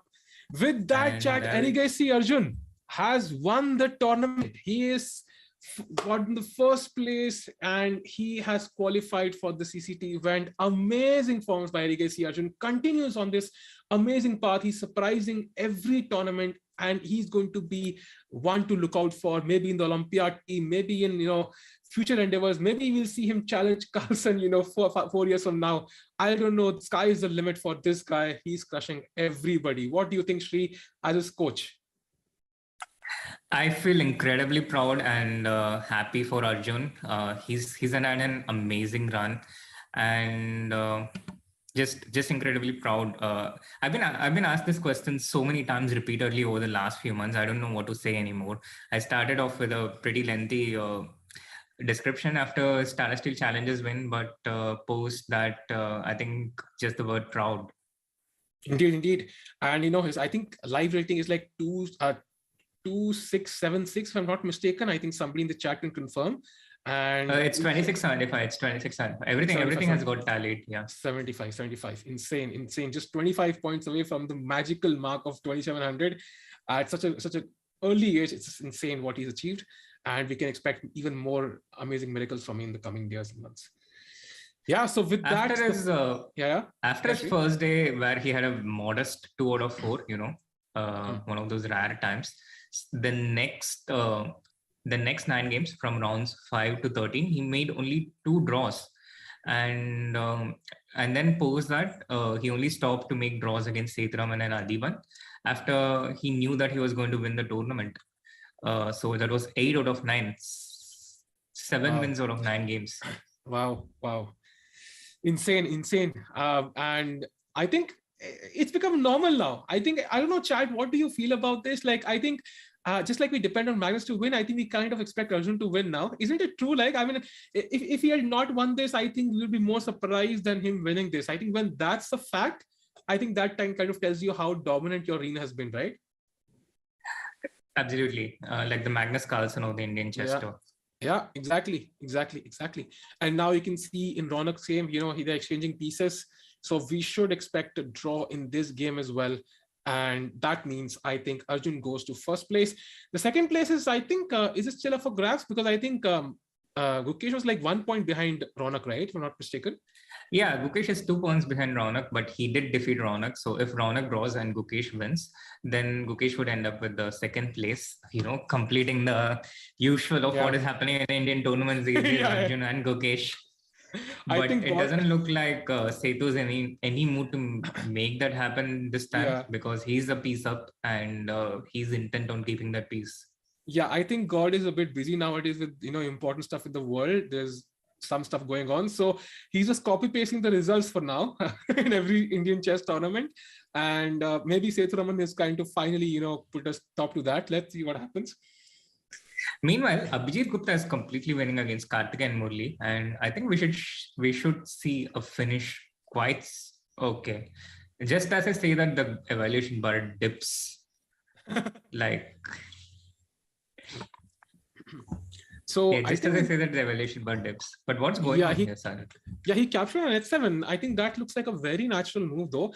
But I think rook h7, I think the point is now we can just take on e3, yeah? And you kind of lose the edge of the bishop against the knight somehow. Because even though the knight on c4 is kind of, very well placed, it's untouchable, it's somehow, first of all the black pawns are on dark squares. And the pawn on h6 were defended by the bishop. So once you remove the bishop, then your rook is kind of tied down now. Whenever you move the rook, I can simply take this h6 pawn, and it gives black more drawing chances for sure. I think black should simply take the bishop now. Take the bishop, take back the knight, and now do you go king g6? Yeah, most likely. And I think white will end up winning one of those pawns for sure. I'm not sure which one will it be. Maybe he wins the a pawn, but most likely it should be a draw now. I think. Okay, white will fight for sure. There's no doubt he'll fight for sure. But I think there are more drawing chances here than there were, 3-4 moves back where white allowed the exchange of the knight for the bishop. We'll see. Game with two results. Either white can win or a draw. And the other important game for the qualification, Lalit against Leon. It looks like Leon is leading all the way. He's clearly winning as black, and if he wins this, he will seal his spot in the top 8, which would be quite well deserved considering how exceptionally well he played in the first 2 days. And Indeed. And the c pawn, on c4 is looking so strong. Black can at some point move the queen to the d file somewhere and then start pushing that pawn. And unfortunately, white does not have any clear counterplay here, either on the king side or the queen side. So I think Leon has an easy win here. He plays queen d3, and queen e1 does not look like a very ambitious move because but there's nothing else to do here for Lalit, unfortunately. And with that, we have the man of the moment, the national champion, the Delhi Open champion, the Tata Steel Challengers champion. How much more are you planning to win, Arjun? What's your plan? Because by now we have figured out that you are going to get whatever you want. Hi. Hey, Arjun. Hi. Hi, Arjun, and welcome to the broadcast. Huge congratulations for such an amazing and convincing win. What are your first thoughts? Since day 2, I started taking it a bit seriously, and I think until yesterday and day before yesterday, I played well. Today was a bit shaky, especially against AD and C2, because I was like, so it's okay, and I was being a bit too desperate, I think. If not for that, it was pretty good.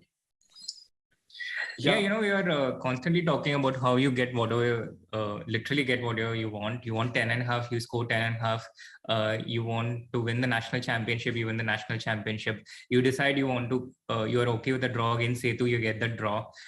You decide to beat some players. How do you do it?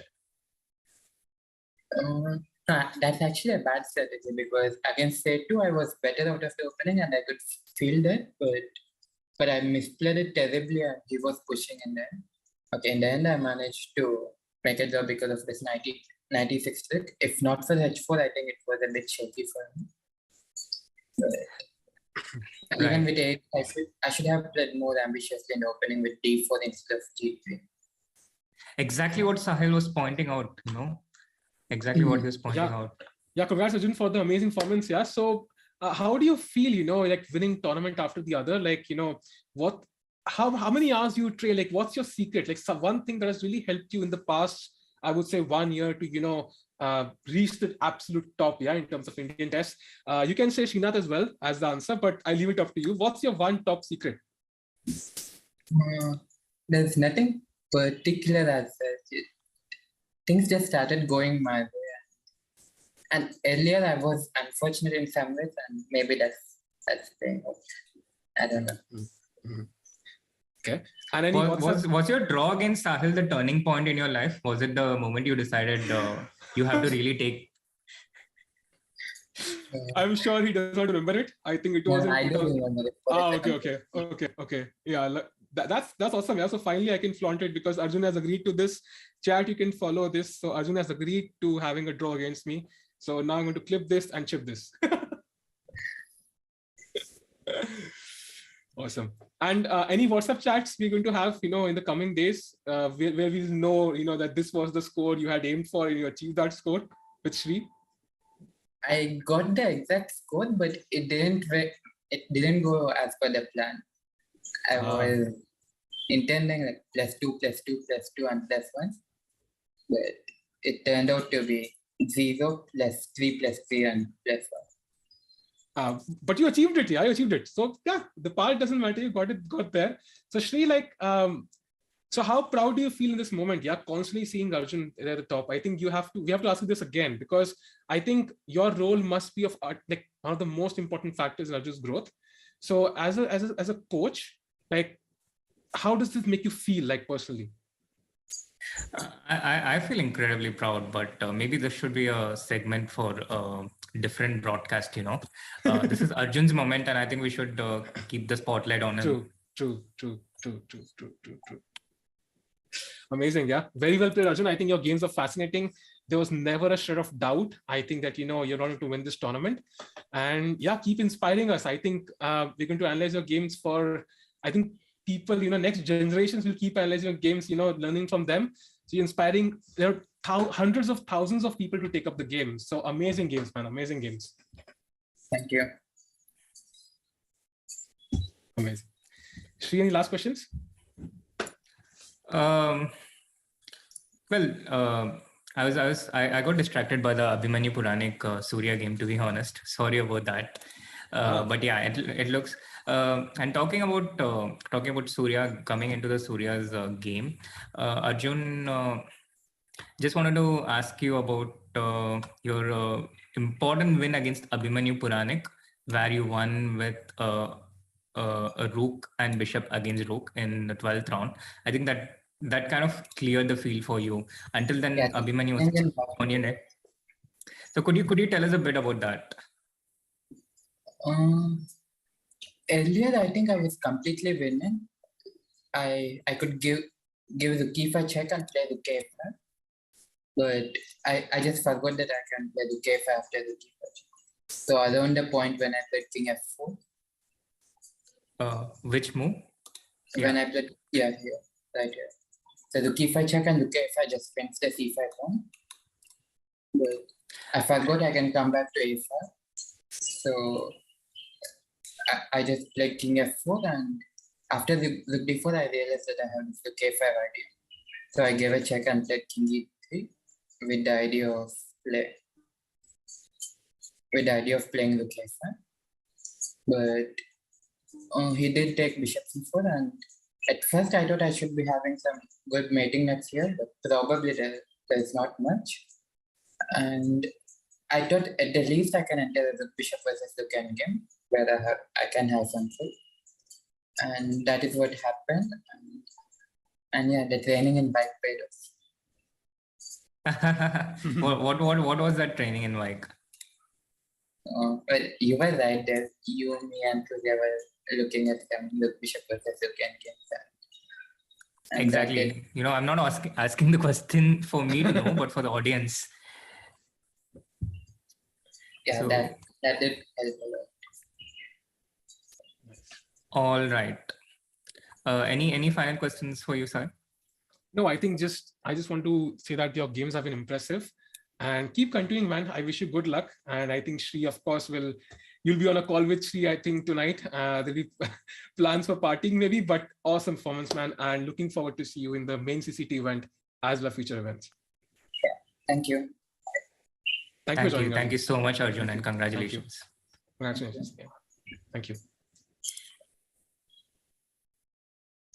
Arjun being very down to earth. Remembering my game against him, even though he's facing guys like Carlson now. So amazing. And yeah, so with that, he wins the event. We all remember our roots, Sahil, the place where we came from. This was literally the root, I guess. Yeah, maybe. By the way, Ronak has taken a draw. Ronak's game has ended in a draw. Opposite color bishops once more. We have seen so many draws in opposite color bishop endgames. And that basically means, I think Gukesh's game is turning out to be important for the second place. But as of now, Sethuraman pushing. Yeah, Sethuraman pushing, but it's not totally clear. Yeah, Gukesh fighting on. But I just don't see how White can win from here. It looks like he can get some kind of a repetition. Keep moving the rook and attacking Black's pieces. But I don't understand how he can get more from here. Yeah, very unlikely, because somehow White doesn't have enough pieces even to kind of, put any sort of pressure on Black, and Black's pieces are very solid defending each other. The rook defends the bishop defends the knight, the queen defends the rook. So there are no clear weaknesses to attack even. You can maybe get some checks, rook g3, but still it doesn't feel like it's going to be enough. Black can just move the queen somewhere back. Maybe just to f7 even. He goes to e8, avoiding any checks on the back rank. And if the rooks are traded off, then you'll reach an endgame. And at best, what White can achieve is probably a draw. Yeah, White seems to be fighting for a draw. I think he'll go bishop b5, take the knight on c6, and take the a7 pawn and try to hold on to this. But a draw is also not going to excite Gukesh, and that would. I can imagine Raunak watching this with bated breath. Second or third, not a huge difference, I guess, but it would matter for some people. For sure. I think psychologically, and you put in so much effort, and you will kind of there, at second place for a long while. It definitely matters quite a bit. And by the way, in the Abhijit against Karthikeyan game, we can see that Abhijit is actually pushing. He's managed to somehow put the pawn on a5, and now rook a4 is incoming, rook behind the pawn once more, and the rook is very well placed because it also defends the e4 pawn simultaneously. So not at all easy for Karthikeyan to swindle himself out of this. Yeah, Sahil, once again, whenever I see this A passer, I get reminded of Arjun, A for Arjun, and I'm not sure if Abhijit will be able to stop. Karthikeyan is going to be successful at stopping this pawn. Karthikeyan has 19 points, Abhijit has 16. So with this, he will catch up. But another person who has 16 points and is going to catch up is Harika, who has done again fabulously well. What a comeback. And she's beating Sankalp Gupta now. Wow, that's amazing. That's absolutely insane. Harika coming back in the second half, like she's played some marvelous chess. Yeah, I mean, I'm very happy to see. And it's going to be very tight in the standings. Who will actually qualify? We might see somebody miss out on tie breaks. Who knows? Let's see. Absolutely, very tight because Karthikeyan had defeated Harika. Harika defeated Abhijit Gupta, and Abhijit Gupta is going to defeat Karthikeyan now. So it is going to be a three-way tie for the 8th place. And we have to wait for all the games to finish to know who is going to be that person at the 8th place. Exactly. So everybody watching with, waited breaths to who will be the one who will qualify. But yeah, exciting tournament. I think I enjoyed it quite a bit. And there were some fascinating games, even though it's rapid. We barely saw any blunders. I think there were a couple of games where we got a couple of free pieces, but high level chess. And yeah, right till the end, we did not know who will actually win the tournament, who will be the ones who will qualify. So bahut maza aaya bhai. It was a lot of fun. Absolutely, a lot of fun, and still some more fun, but I would really love to see some appreciation for the way Harika has struck back in this tournament in the chat. What an amazing turnaround once again. A huge shout out to her and Indeed. Her fighting spirit, her resilience. And once again, just more opportunities, and the women players will be right up there. Indeed, indeed. And Shivakrishna asking, are there players from tomorrow? Why does top 8 matter? Top 8 matters because top 8 qualify for the next event in this series. And that's why they get one more chance to participate and, win the tournament and qualify for the main CCT event. So yeah, top 8 is really important here, especially when the first place has been grabbed by Arjun. It's the only thing that matters right now. And there are many people fighting for those spots. Incredible show of confidence. And with this win, Harika will end up with a 50% score, 4 wins. And 4 wins, 4 losses, and the rest draws. And I think the king is going to get mated on e4. What a picturesque finish. Yeah, and we've heard about the rolling checkmate. I heard a lot about this during COB, but never did I imagine it will be in the center of the board. And this is exactly that situation where the center is completely closed, the white king is stuck, and there is not much Sankalp can do about it now. Absolutely. So rook into a4 on the board, trying to avoid the mate, but Harika will just take this piece with rook h4, rook into a4, and it will be time for Sankalp to resign. So with that, Harika moves up to the number 8 spot for the moment until the Abhijit Gupta Karthikeyan game comes about. Yep. Meanwhile, Leon is also completely winning in his game against Lalit. And he has won. He has won already. Oh, awesome. That is awesome. So we are going to have some very close standings, chat. And if we go to the game of Gukesh now this game does seem to be roughly balanced now because white has a pass pawn. Oh, sorry. Sahil, sorry to interrupt, but you could just see that feeling of relief etched in Harika's expression if you saw her after the game. Yeah. True. Harika has done it and moving on to the Gukesh Seturaman game. Indeed. And now I think this should end a draw because white has a far advanced pawn, and what he can basically do is just keep the pawn there and threaten things. And it's kind of difficult for Seturaman to somehow round up this pawn because knight is also pinned. The king is also kind of open, so there is no safe haven for the king to keep itself safe. And this game should end in a draw, and Gukesh should be happy. I mean, the game was not looking great for him at one point, but he somehow managed to confuse Seturaman, and now it's a draw.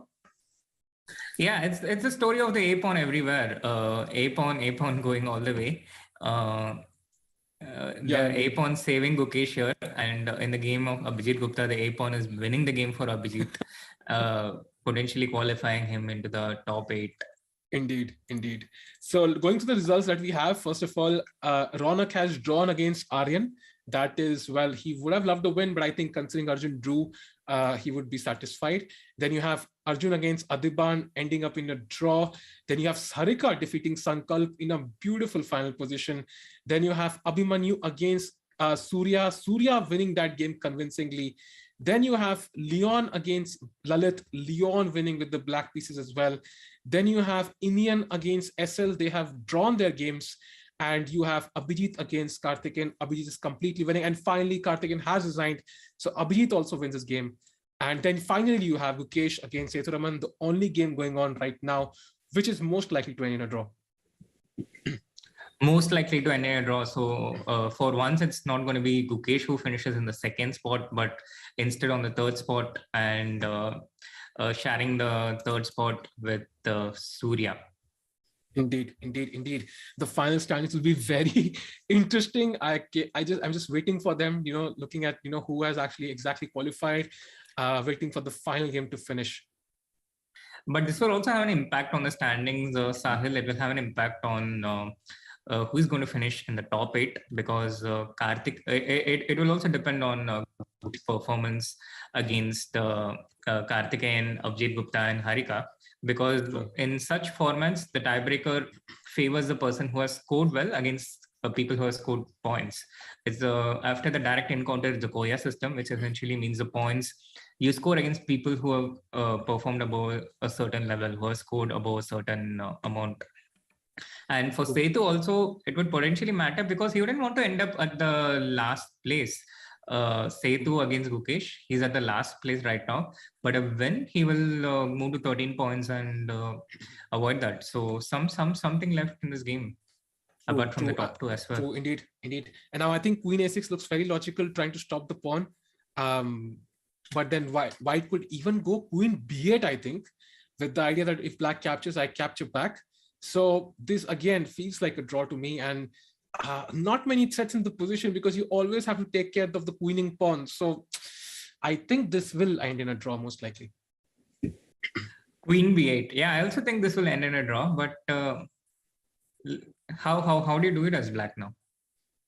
Yeah, I think interesting. You can just have to. I'm going to hide out. Yeah, he captures immediately, and now white is actually a pawn up, but black has the first move, and he can start giving checks. So I think we should expect a draw very soon. Oh, he plays queen d3. Also works, I think. Okay. Yeah, you essentially take this d4 pawn, I guess. Yeah. But what if I play queen b4 now? Queen b4, I was thinking f4 if it's possible, because then you have many checks here. But I'm not very sure as I look at it. Yeah, it should be draw. Yeah, should be draw. I think there's no way to avoid checks anymore after f4. Yeah. Interesting. Like yeah, feels like a draw. Feels like a draw. And yeah, indeed, a great result for Surya as well. Indeed. A great comeback. Oh, is there some kind of a power cut at Sethu's place? Why is it so dark? I don't know. I can relate to that. That happens to me sometimes on stream, so I can relate to that. But his expression has not changed. That's the best part. He's fully focused and still close to the camera. So I think considering how much camera space he covers, it's barely visible if the light is there or not. So it's all fine because he's so close. Yeah. Yeah, I mean, there is a reputation that the Chessable authors are quite close to the viewers because it's an interactive course, interactive platform, and you can ask questions. But Sethu, as a Chessable author, has taken it to the next level, is literally close to the audience. I can personally test. I have bought the Sethuman's course. It's awesome, guys. You check it out. I can surely recommend that. And for now, as of now, in the position, however, the game should end a draw.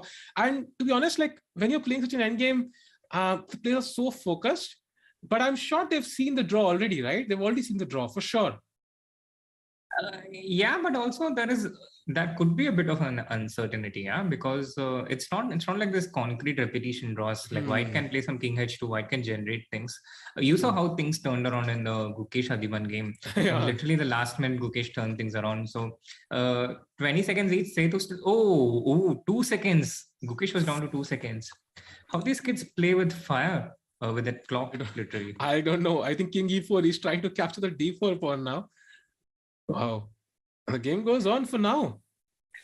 Yeah, the game goes on for now, and Gukesh still trying to find something to squeeze all of this. The problem is queen into d4, queen into d4, king into d4, h5, king into e5, and it would be black who would win here. Yeah. So for queen into d4, he would have to find something else. I think there is still some way left for it to becoming a draw, Sahil. He will try and push the h pawn. I might have to eat my words. Yeah, you never know. Oh, he plays queen f3 check. Interesting. Now king takes e5. Now black is the pawn up suddenly. Yeah, black is a pawn up, but white has this outside pass pawn, which is faster, the h pawn. I think, would you keep the king close to this pawn or would you keep the king away? It's a tricky decision to take, actually.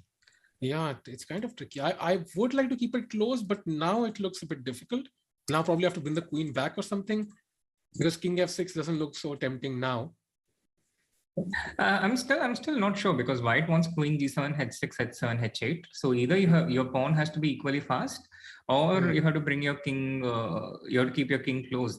In time trouble, I'd still try to play king f6 and queen to h7 and keep it protected. But he goes queen f5, queen g7 check. I guess he wants king e4 and start pushing the pawns because after h6 it's a draw. Yeah, this is his strategy. Queen g7, king e4. King e4. And now it gets difficult for Gukesh to generate winning chances because after h6, it's going to be a draw. Yeah. But what an amazing will to win from Gukesh in any situation. For sure. And I think I would have agreed to a draw, I think, at least 15 moves earlier. So yeah, great fighting spirit. Although now it should still end in a draw. Yeah, he's played h6, right? And they're beating moves now. Yeah, now we can all see the draw coming. Yeah. Guys, we're going to have the final standings any moment now. Let's see who all are the top 8 who will qualify for the next tournament. This game will end in a draw any second. And I think we should pretty much know, I think we have already seen Arjun win the tournament. He's had a dominant performance in this entire event, and he will, of course, directly qualify. He'll be the first person in this tournament. But regardless for the next tournament, who are the top 8 who will qualify is the next most important thing to see. Absolutely, Sahil. It would be very interesting to see, and it's also very interesting to see who would be at the top 8.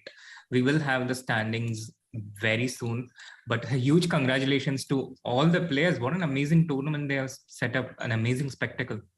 Yeah, high-level chess, a treat to watch. And I think it was never clear who's going to come in top 8, who's going to win the event. They were fighting chess. And hats off to Arjun again for proving, how strong he's really become. And for all the players, and Harika for coming back spectacularly in the second half of the event, playing so well, and most likely even qualifying. I think we'll know very soon. But yeah, and Gukesh fighting on till the end. Yeah, absolute end. I think that's how much they love winning. Yeah, they will squeeze out every ounce of, any sort of thing they feel they have in the position until it's absolute draw. So insane fighting spirit. Insane fighting spirit. And I think a huge shout out to all the players. They have all combined to set up this spectacle. And as we mentioned, it takes 2 to tango. They brought about fighting chess. They played amazing chess against very, very strong opposition. A rating average of 25.96. There were no weak opponents at all in this entire tournament. The lowest rated was Indian with 25.16. And that says so much about the tournament. A grandmaster rated about 2500, the lowest rated player, a young 18-year-old grandmaster. What a field, what a tournament. And a shout out to all the players who participated here. Indeed, and shout out to MPL as well, title sponsor. I mean, MPL has done such amazing things for chess recently. Every national tournament you play, it's being sponsored by MPL. They've sponsored this amazing event. There are 4 events in a row, followed by the knockouts. And, they are providing this platform to so many youngsters. You will see more and more come up in the next events. You will see many others get a chance, and, they'll be very well prepared. And so thanks again to MPL. You can definitely check out the link pinned in the chat. A lot of amazing games to play. They also have their amazing event, the Great Indian Gaming League that's running right now with 2,000 crores in winnings. I mean, that's the amount I think I cannot fathom right now. So go and check them out. And again, amazing event to follow, and great chess play by all players. So Arjun will qualify for the Champion Chess Tour iteration in May, which means he will miss out on the Sharjah Masters in May, a tournament which could have got him closer towards the 2700. We are talking about this, that he would have to gain one, but he would miss out on the other one. But yeah, that's how life is. Even Arjun can't get everything he wants. True. By the way, have the final standings here in front of us. Shri, can you help us through the standings? As we can see, Karthik and Murli is the one who has qualified. Yes, Sahil, but I would still wait for confirmation from the arbiter, which will take a bit of time. Do watch out on the social media channels of the Chess24 and us. We'll be retweeting it. True. Yeah. But for now, I think we have Allegations at the top. Then we have Ronak second place, and we saw Leon qualify as well. And again, Arjun, day 2, he completely different level. I think he decided he had to win. So whatever the WhatsApp chat said, he followed. And I think, there was no doubt about who's going to win this event since day 2.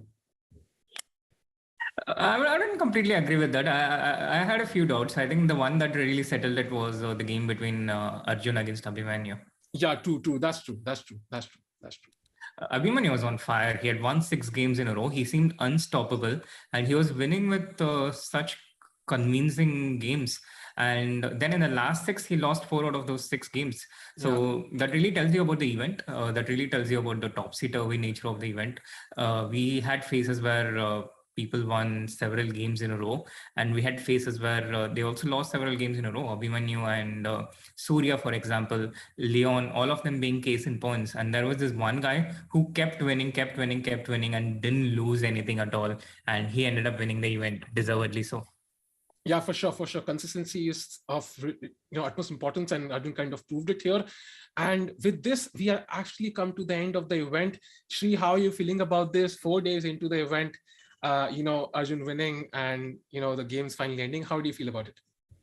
It was a lovely event, Sahil, and a bit of a mixed feeling. Excited about how happy and excited about how well it all went. A bit sad that I'll be missing the action from tomorrow onwards. I would have to wait all the way for the next event. But mixed feelings, but quite happy and excited. Yeah, again, chat, there are more events to come. You will see more Indian chess players participate in these. And yeah, I can't look forward to the next event as well. It will be a lot of fun to follow.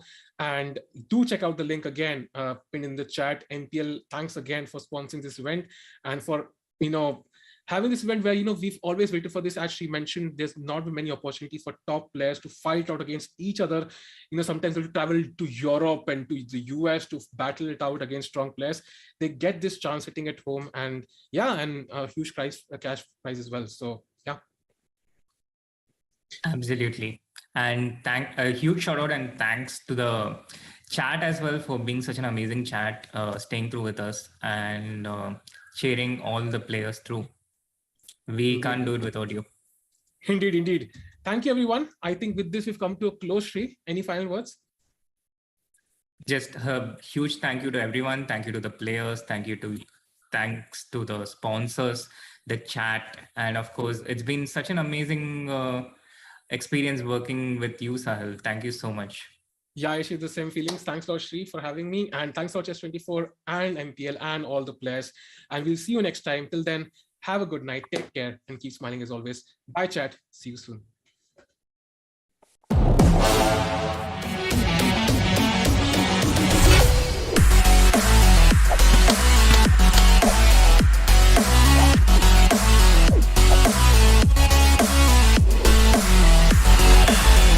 This game involves an element of financial risk and may be addictive. Please play responsibly and at your own risk. It's time to take control of your journey towards chess mastery. Magnus Carlsen introduces Chessable, the definitive solution for studying chess. Move Trainer uses the science of spaced repetition to identify your strengths and eliminate your weaknesses. There's no need to set up a board, remember which page you're on, or keep track of all the moves you miss. Move Trainer empowers you to go from the opening to the end game with confidence. It's a seamless, effective, and fun way to study chess. Choose from one of the largest online chess libraries in the world, with hundreds of titles ranging from classic books through to our exclusive Chessable courses, including over 100 free courses.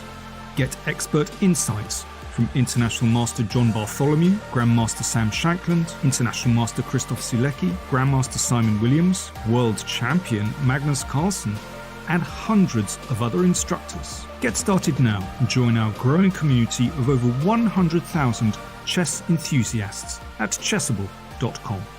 Chessable, take control of your journey towards chess mastery.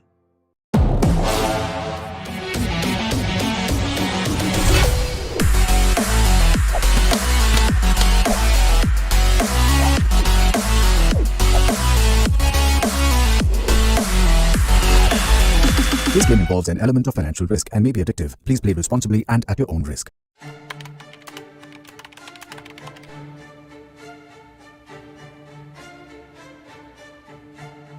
Hi everyone, welcome to our new video series. My name is Jan Gustafsson and I'm thrilled to be reunited with fellow Magnus Carlsen's trainers, seconds, Peter Heine Nielsen, Magnus Carlsen's head coach, and Laurent Fressinet, Magnus Carlsen's French coach, are both here, and we will be going through the World Championship match 2021.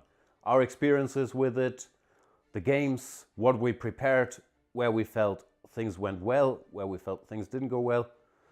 Peter, we have different perspectives because we were in different locations. Very much. I'm looking forward to talking to you guys about it because you were in Thailand during all the match and I was in Dubai with Magnus and his non-chess team. So I see some kind of debriefing where we will discuss what was the mood in Dubai, what was happening in the technical department in Thailand, and we got to sort of basically compare notes and get the two kind of inside looks from the match. Very much so. And Laurent, we are actually in your private home. Thanks for having us. It's a big pleasure to welcome both of you. And I'm sure it will be interesting to talk to you guys about the match. Likewise. So we hope you guys enjoy the series with our behind the scenes insights. See you then.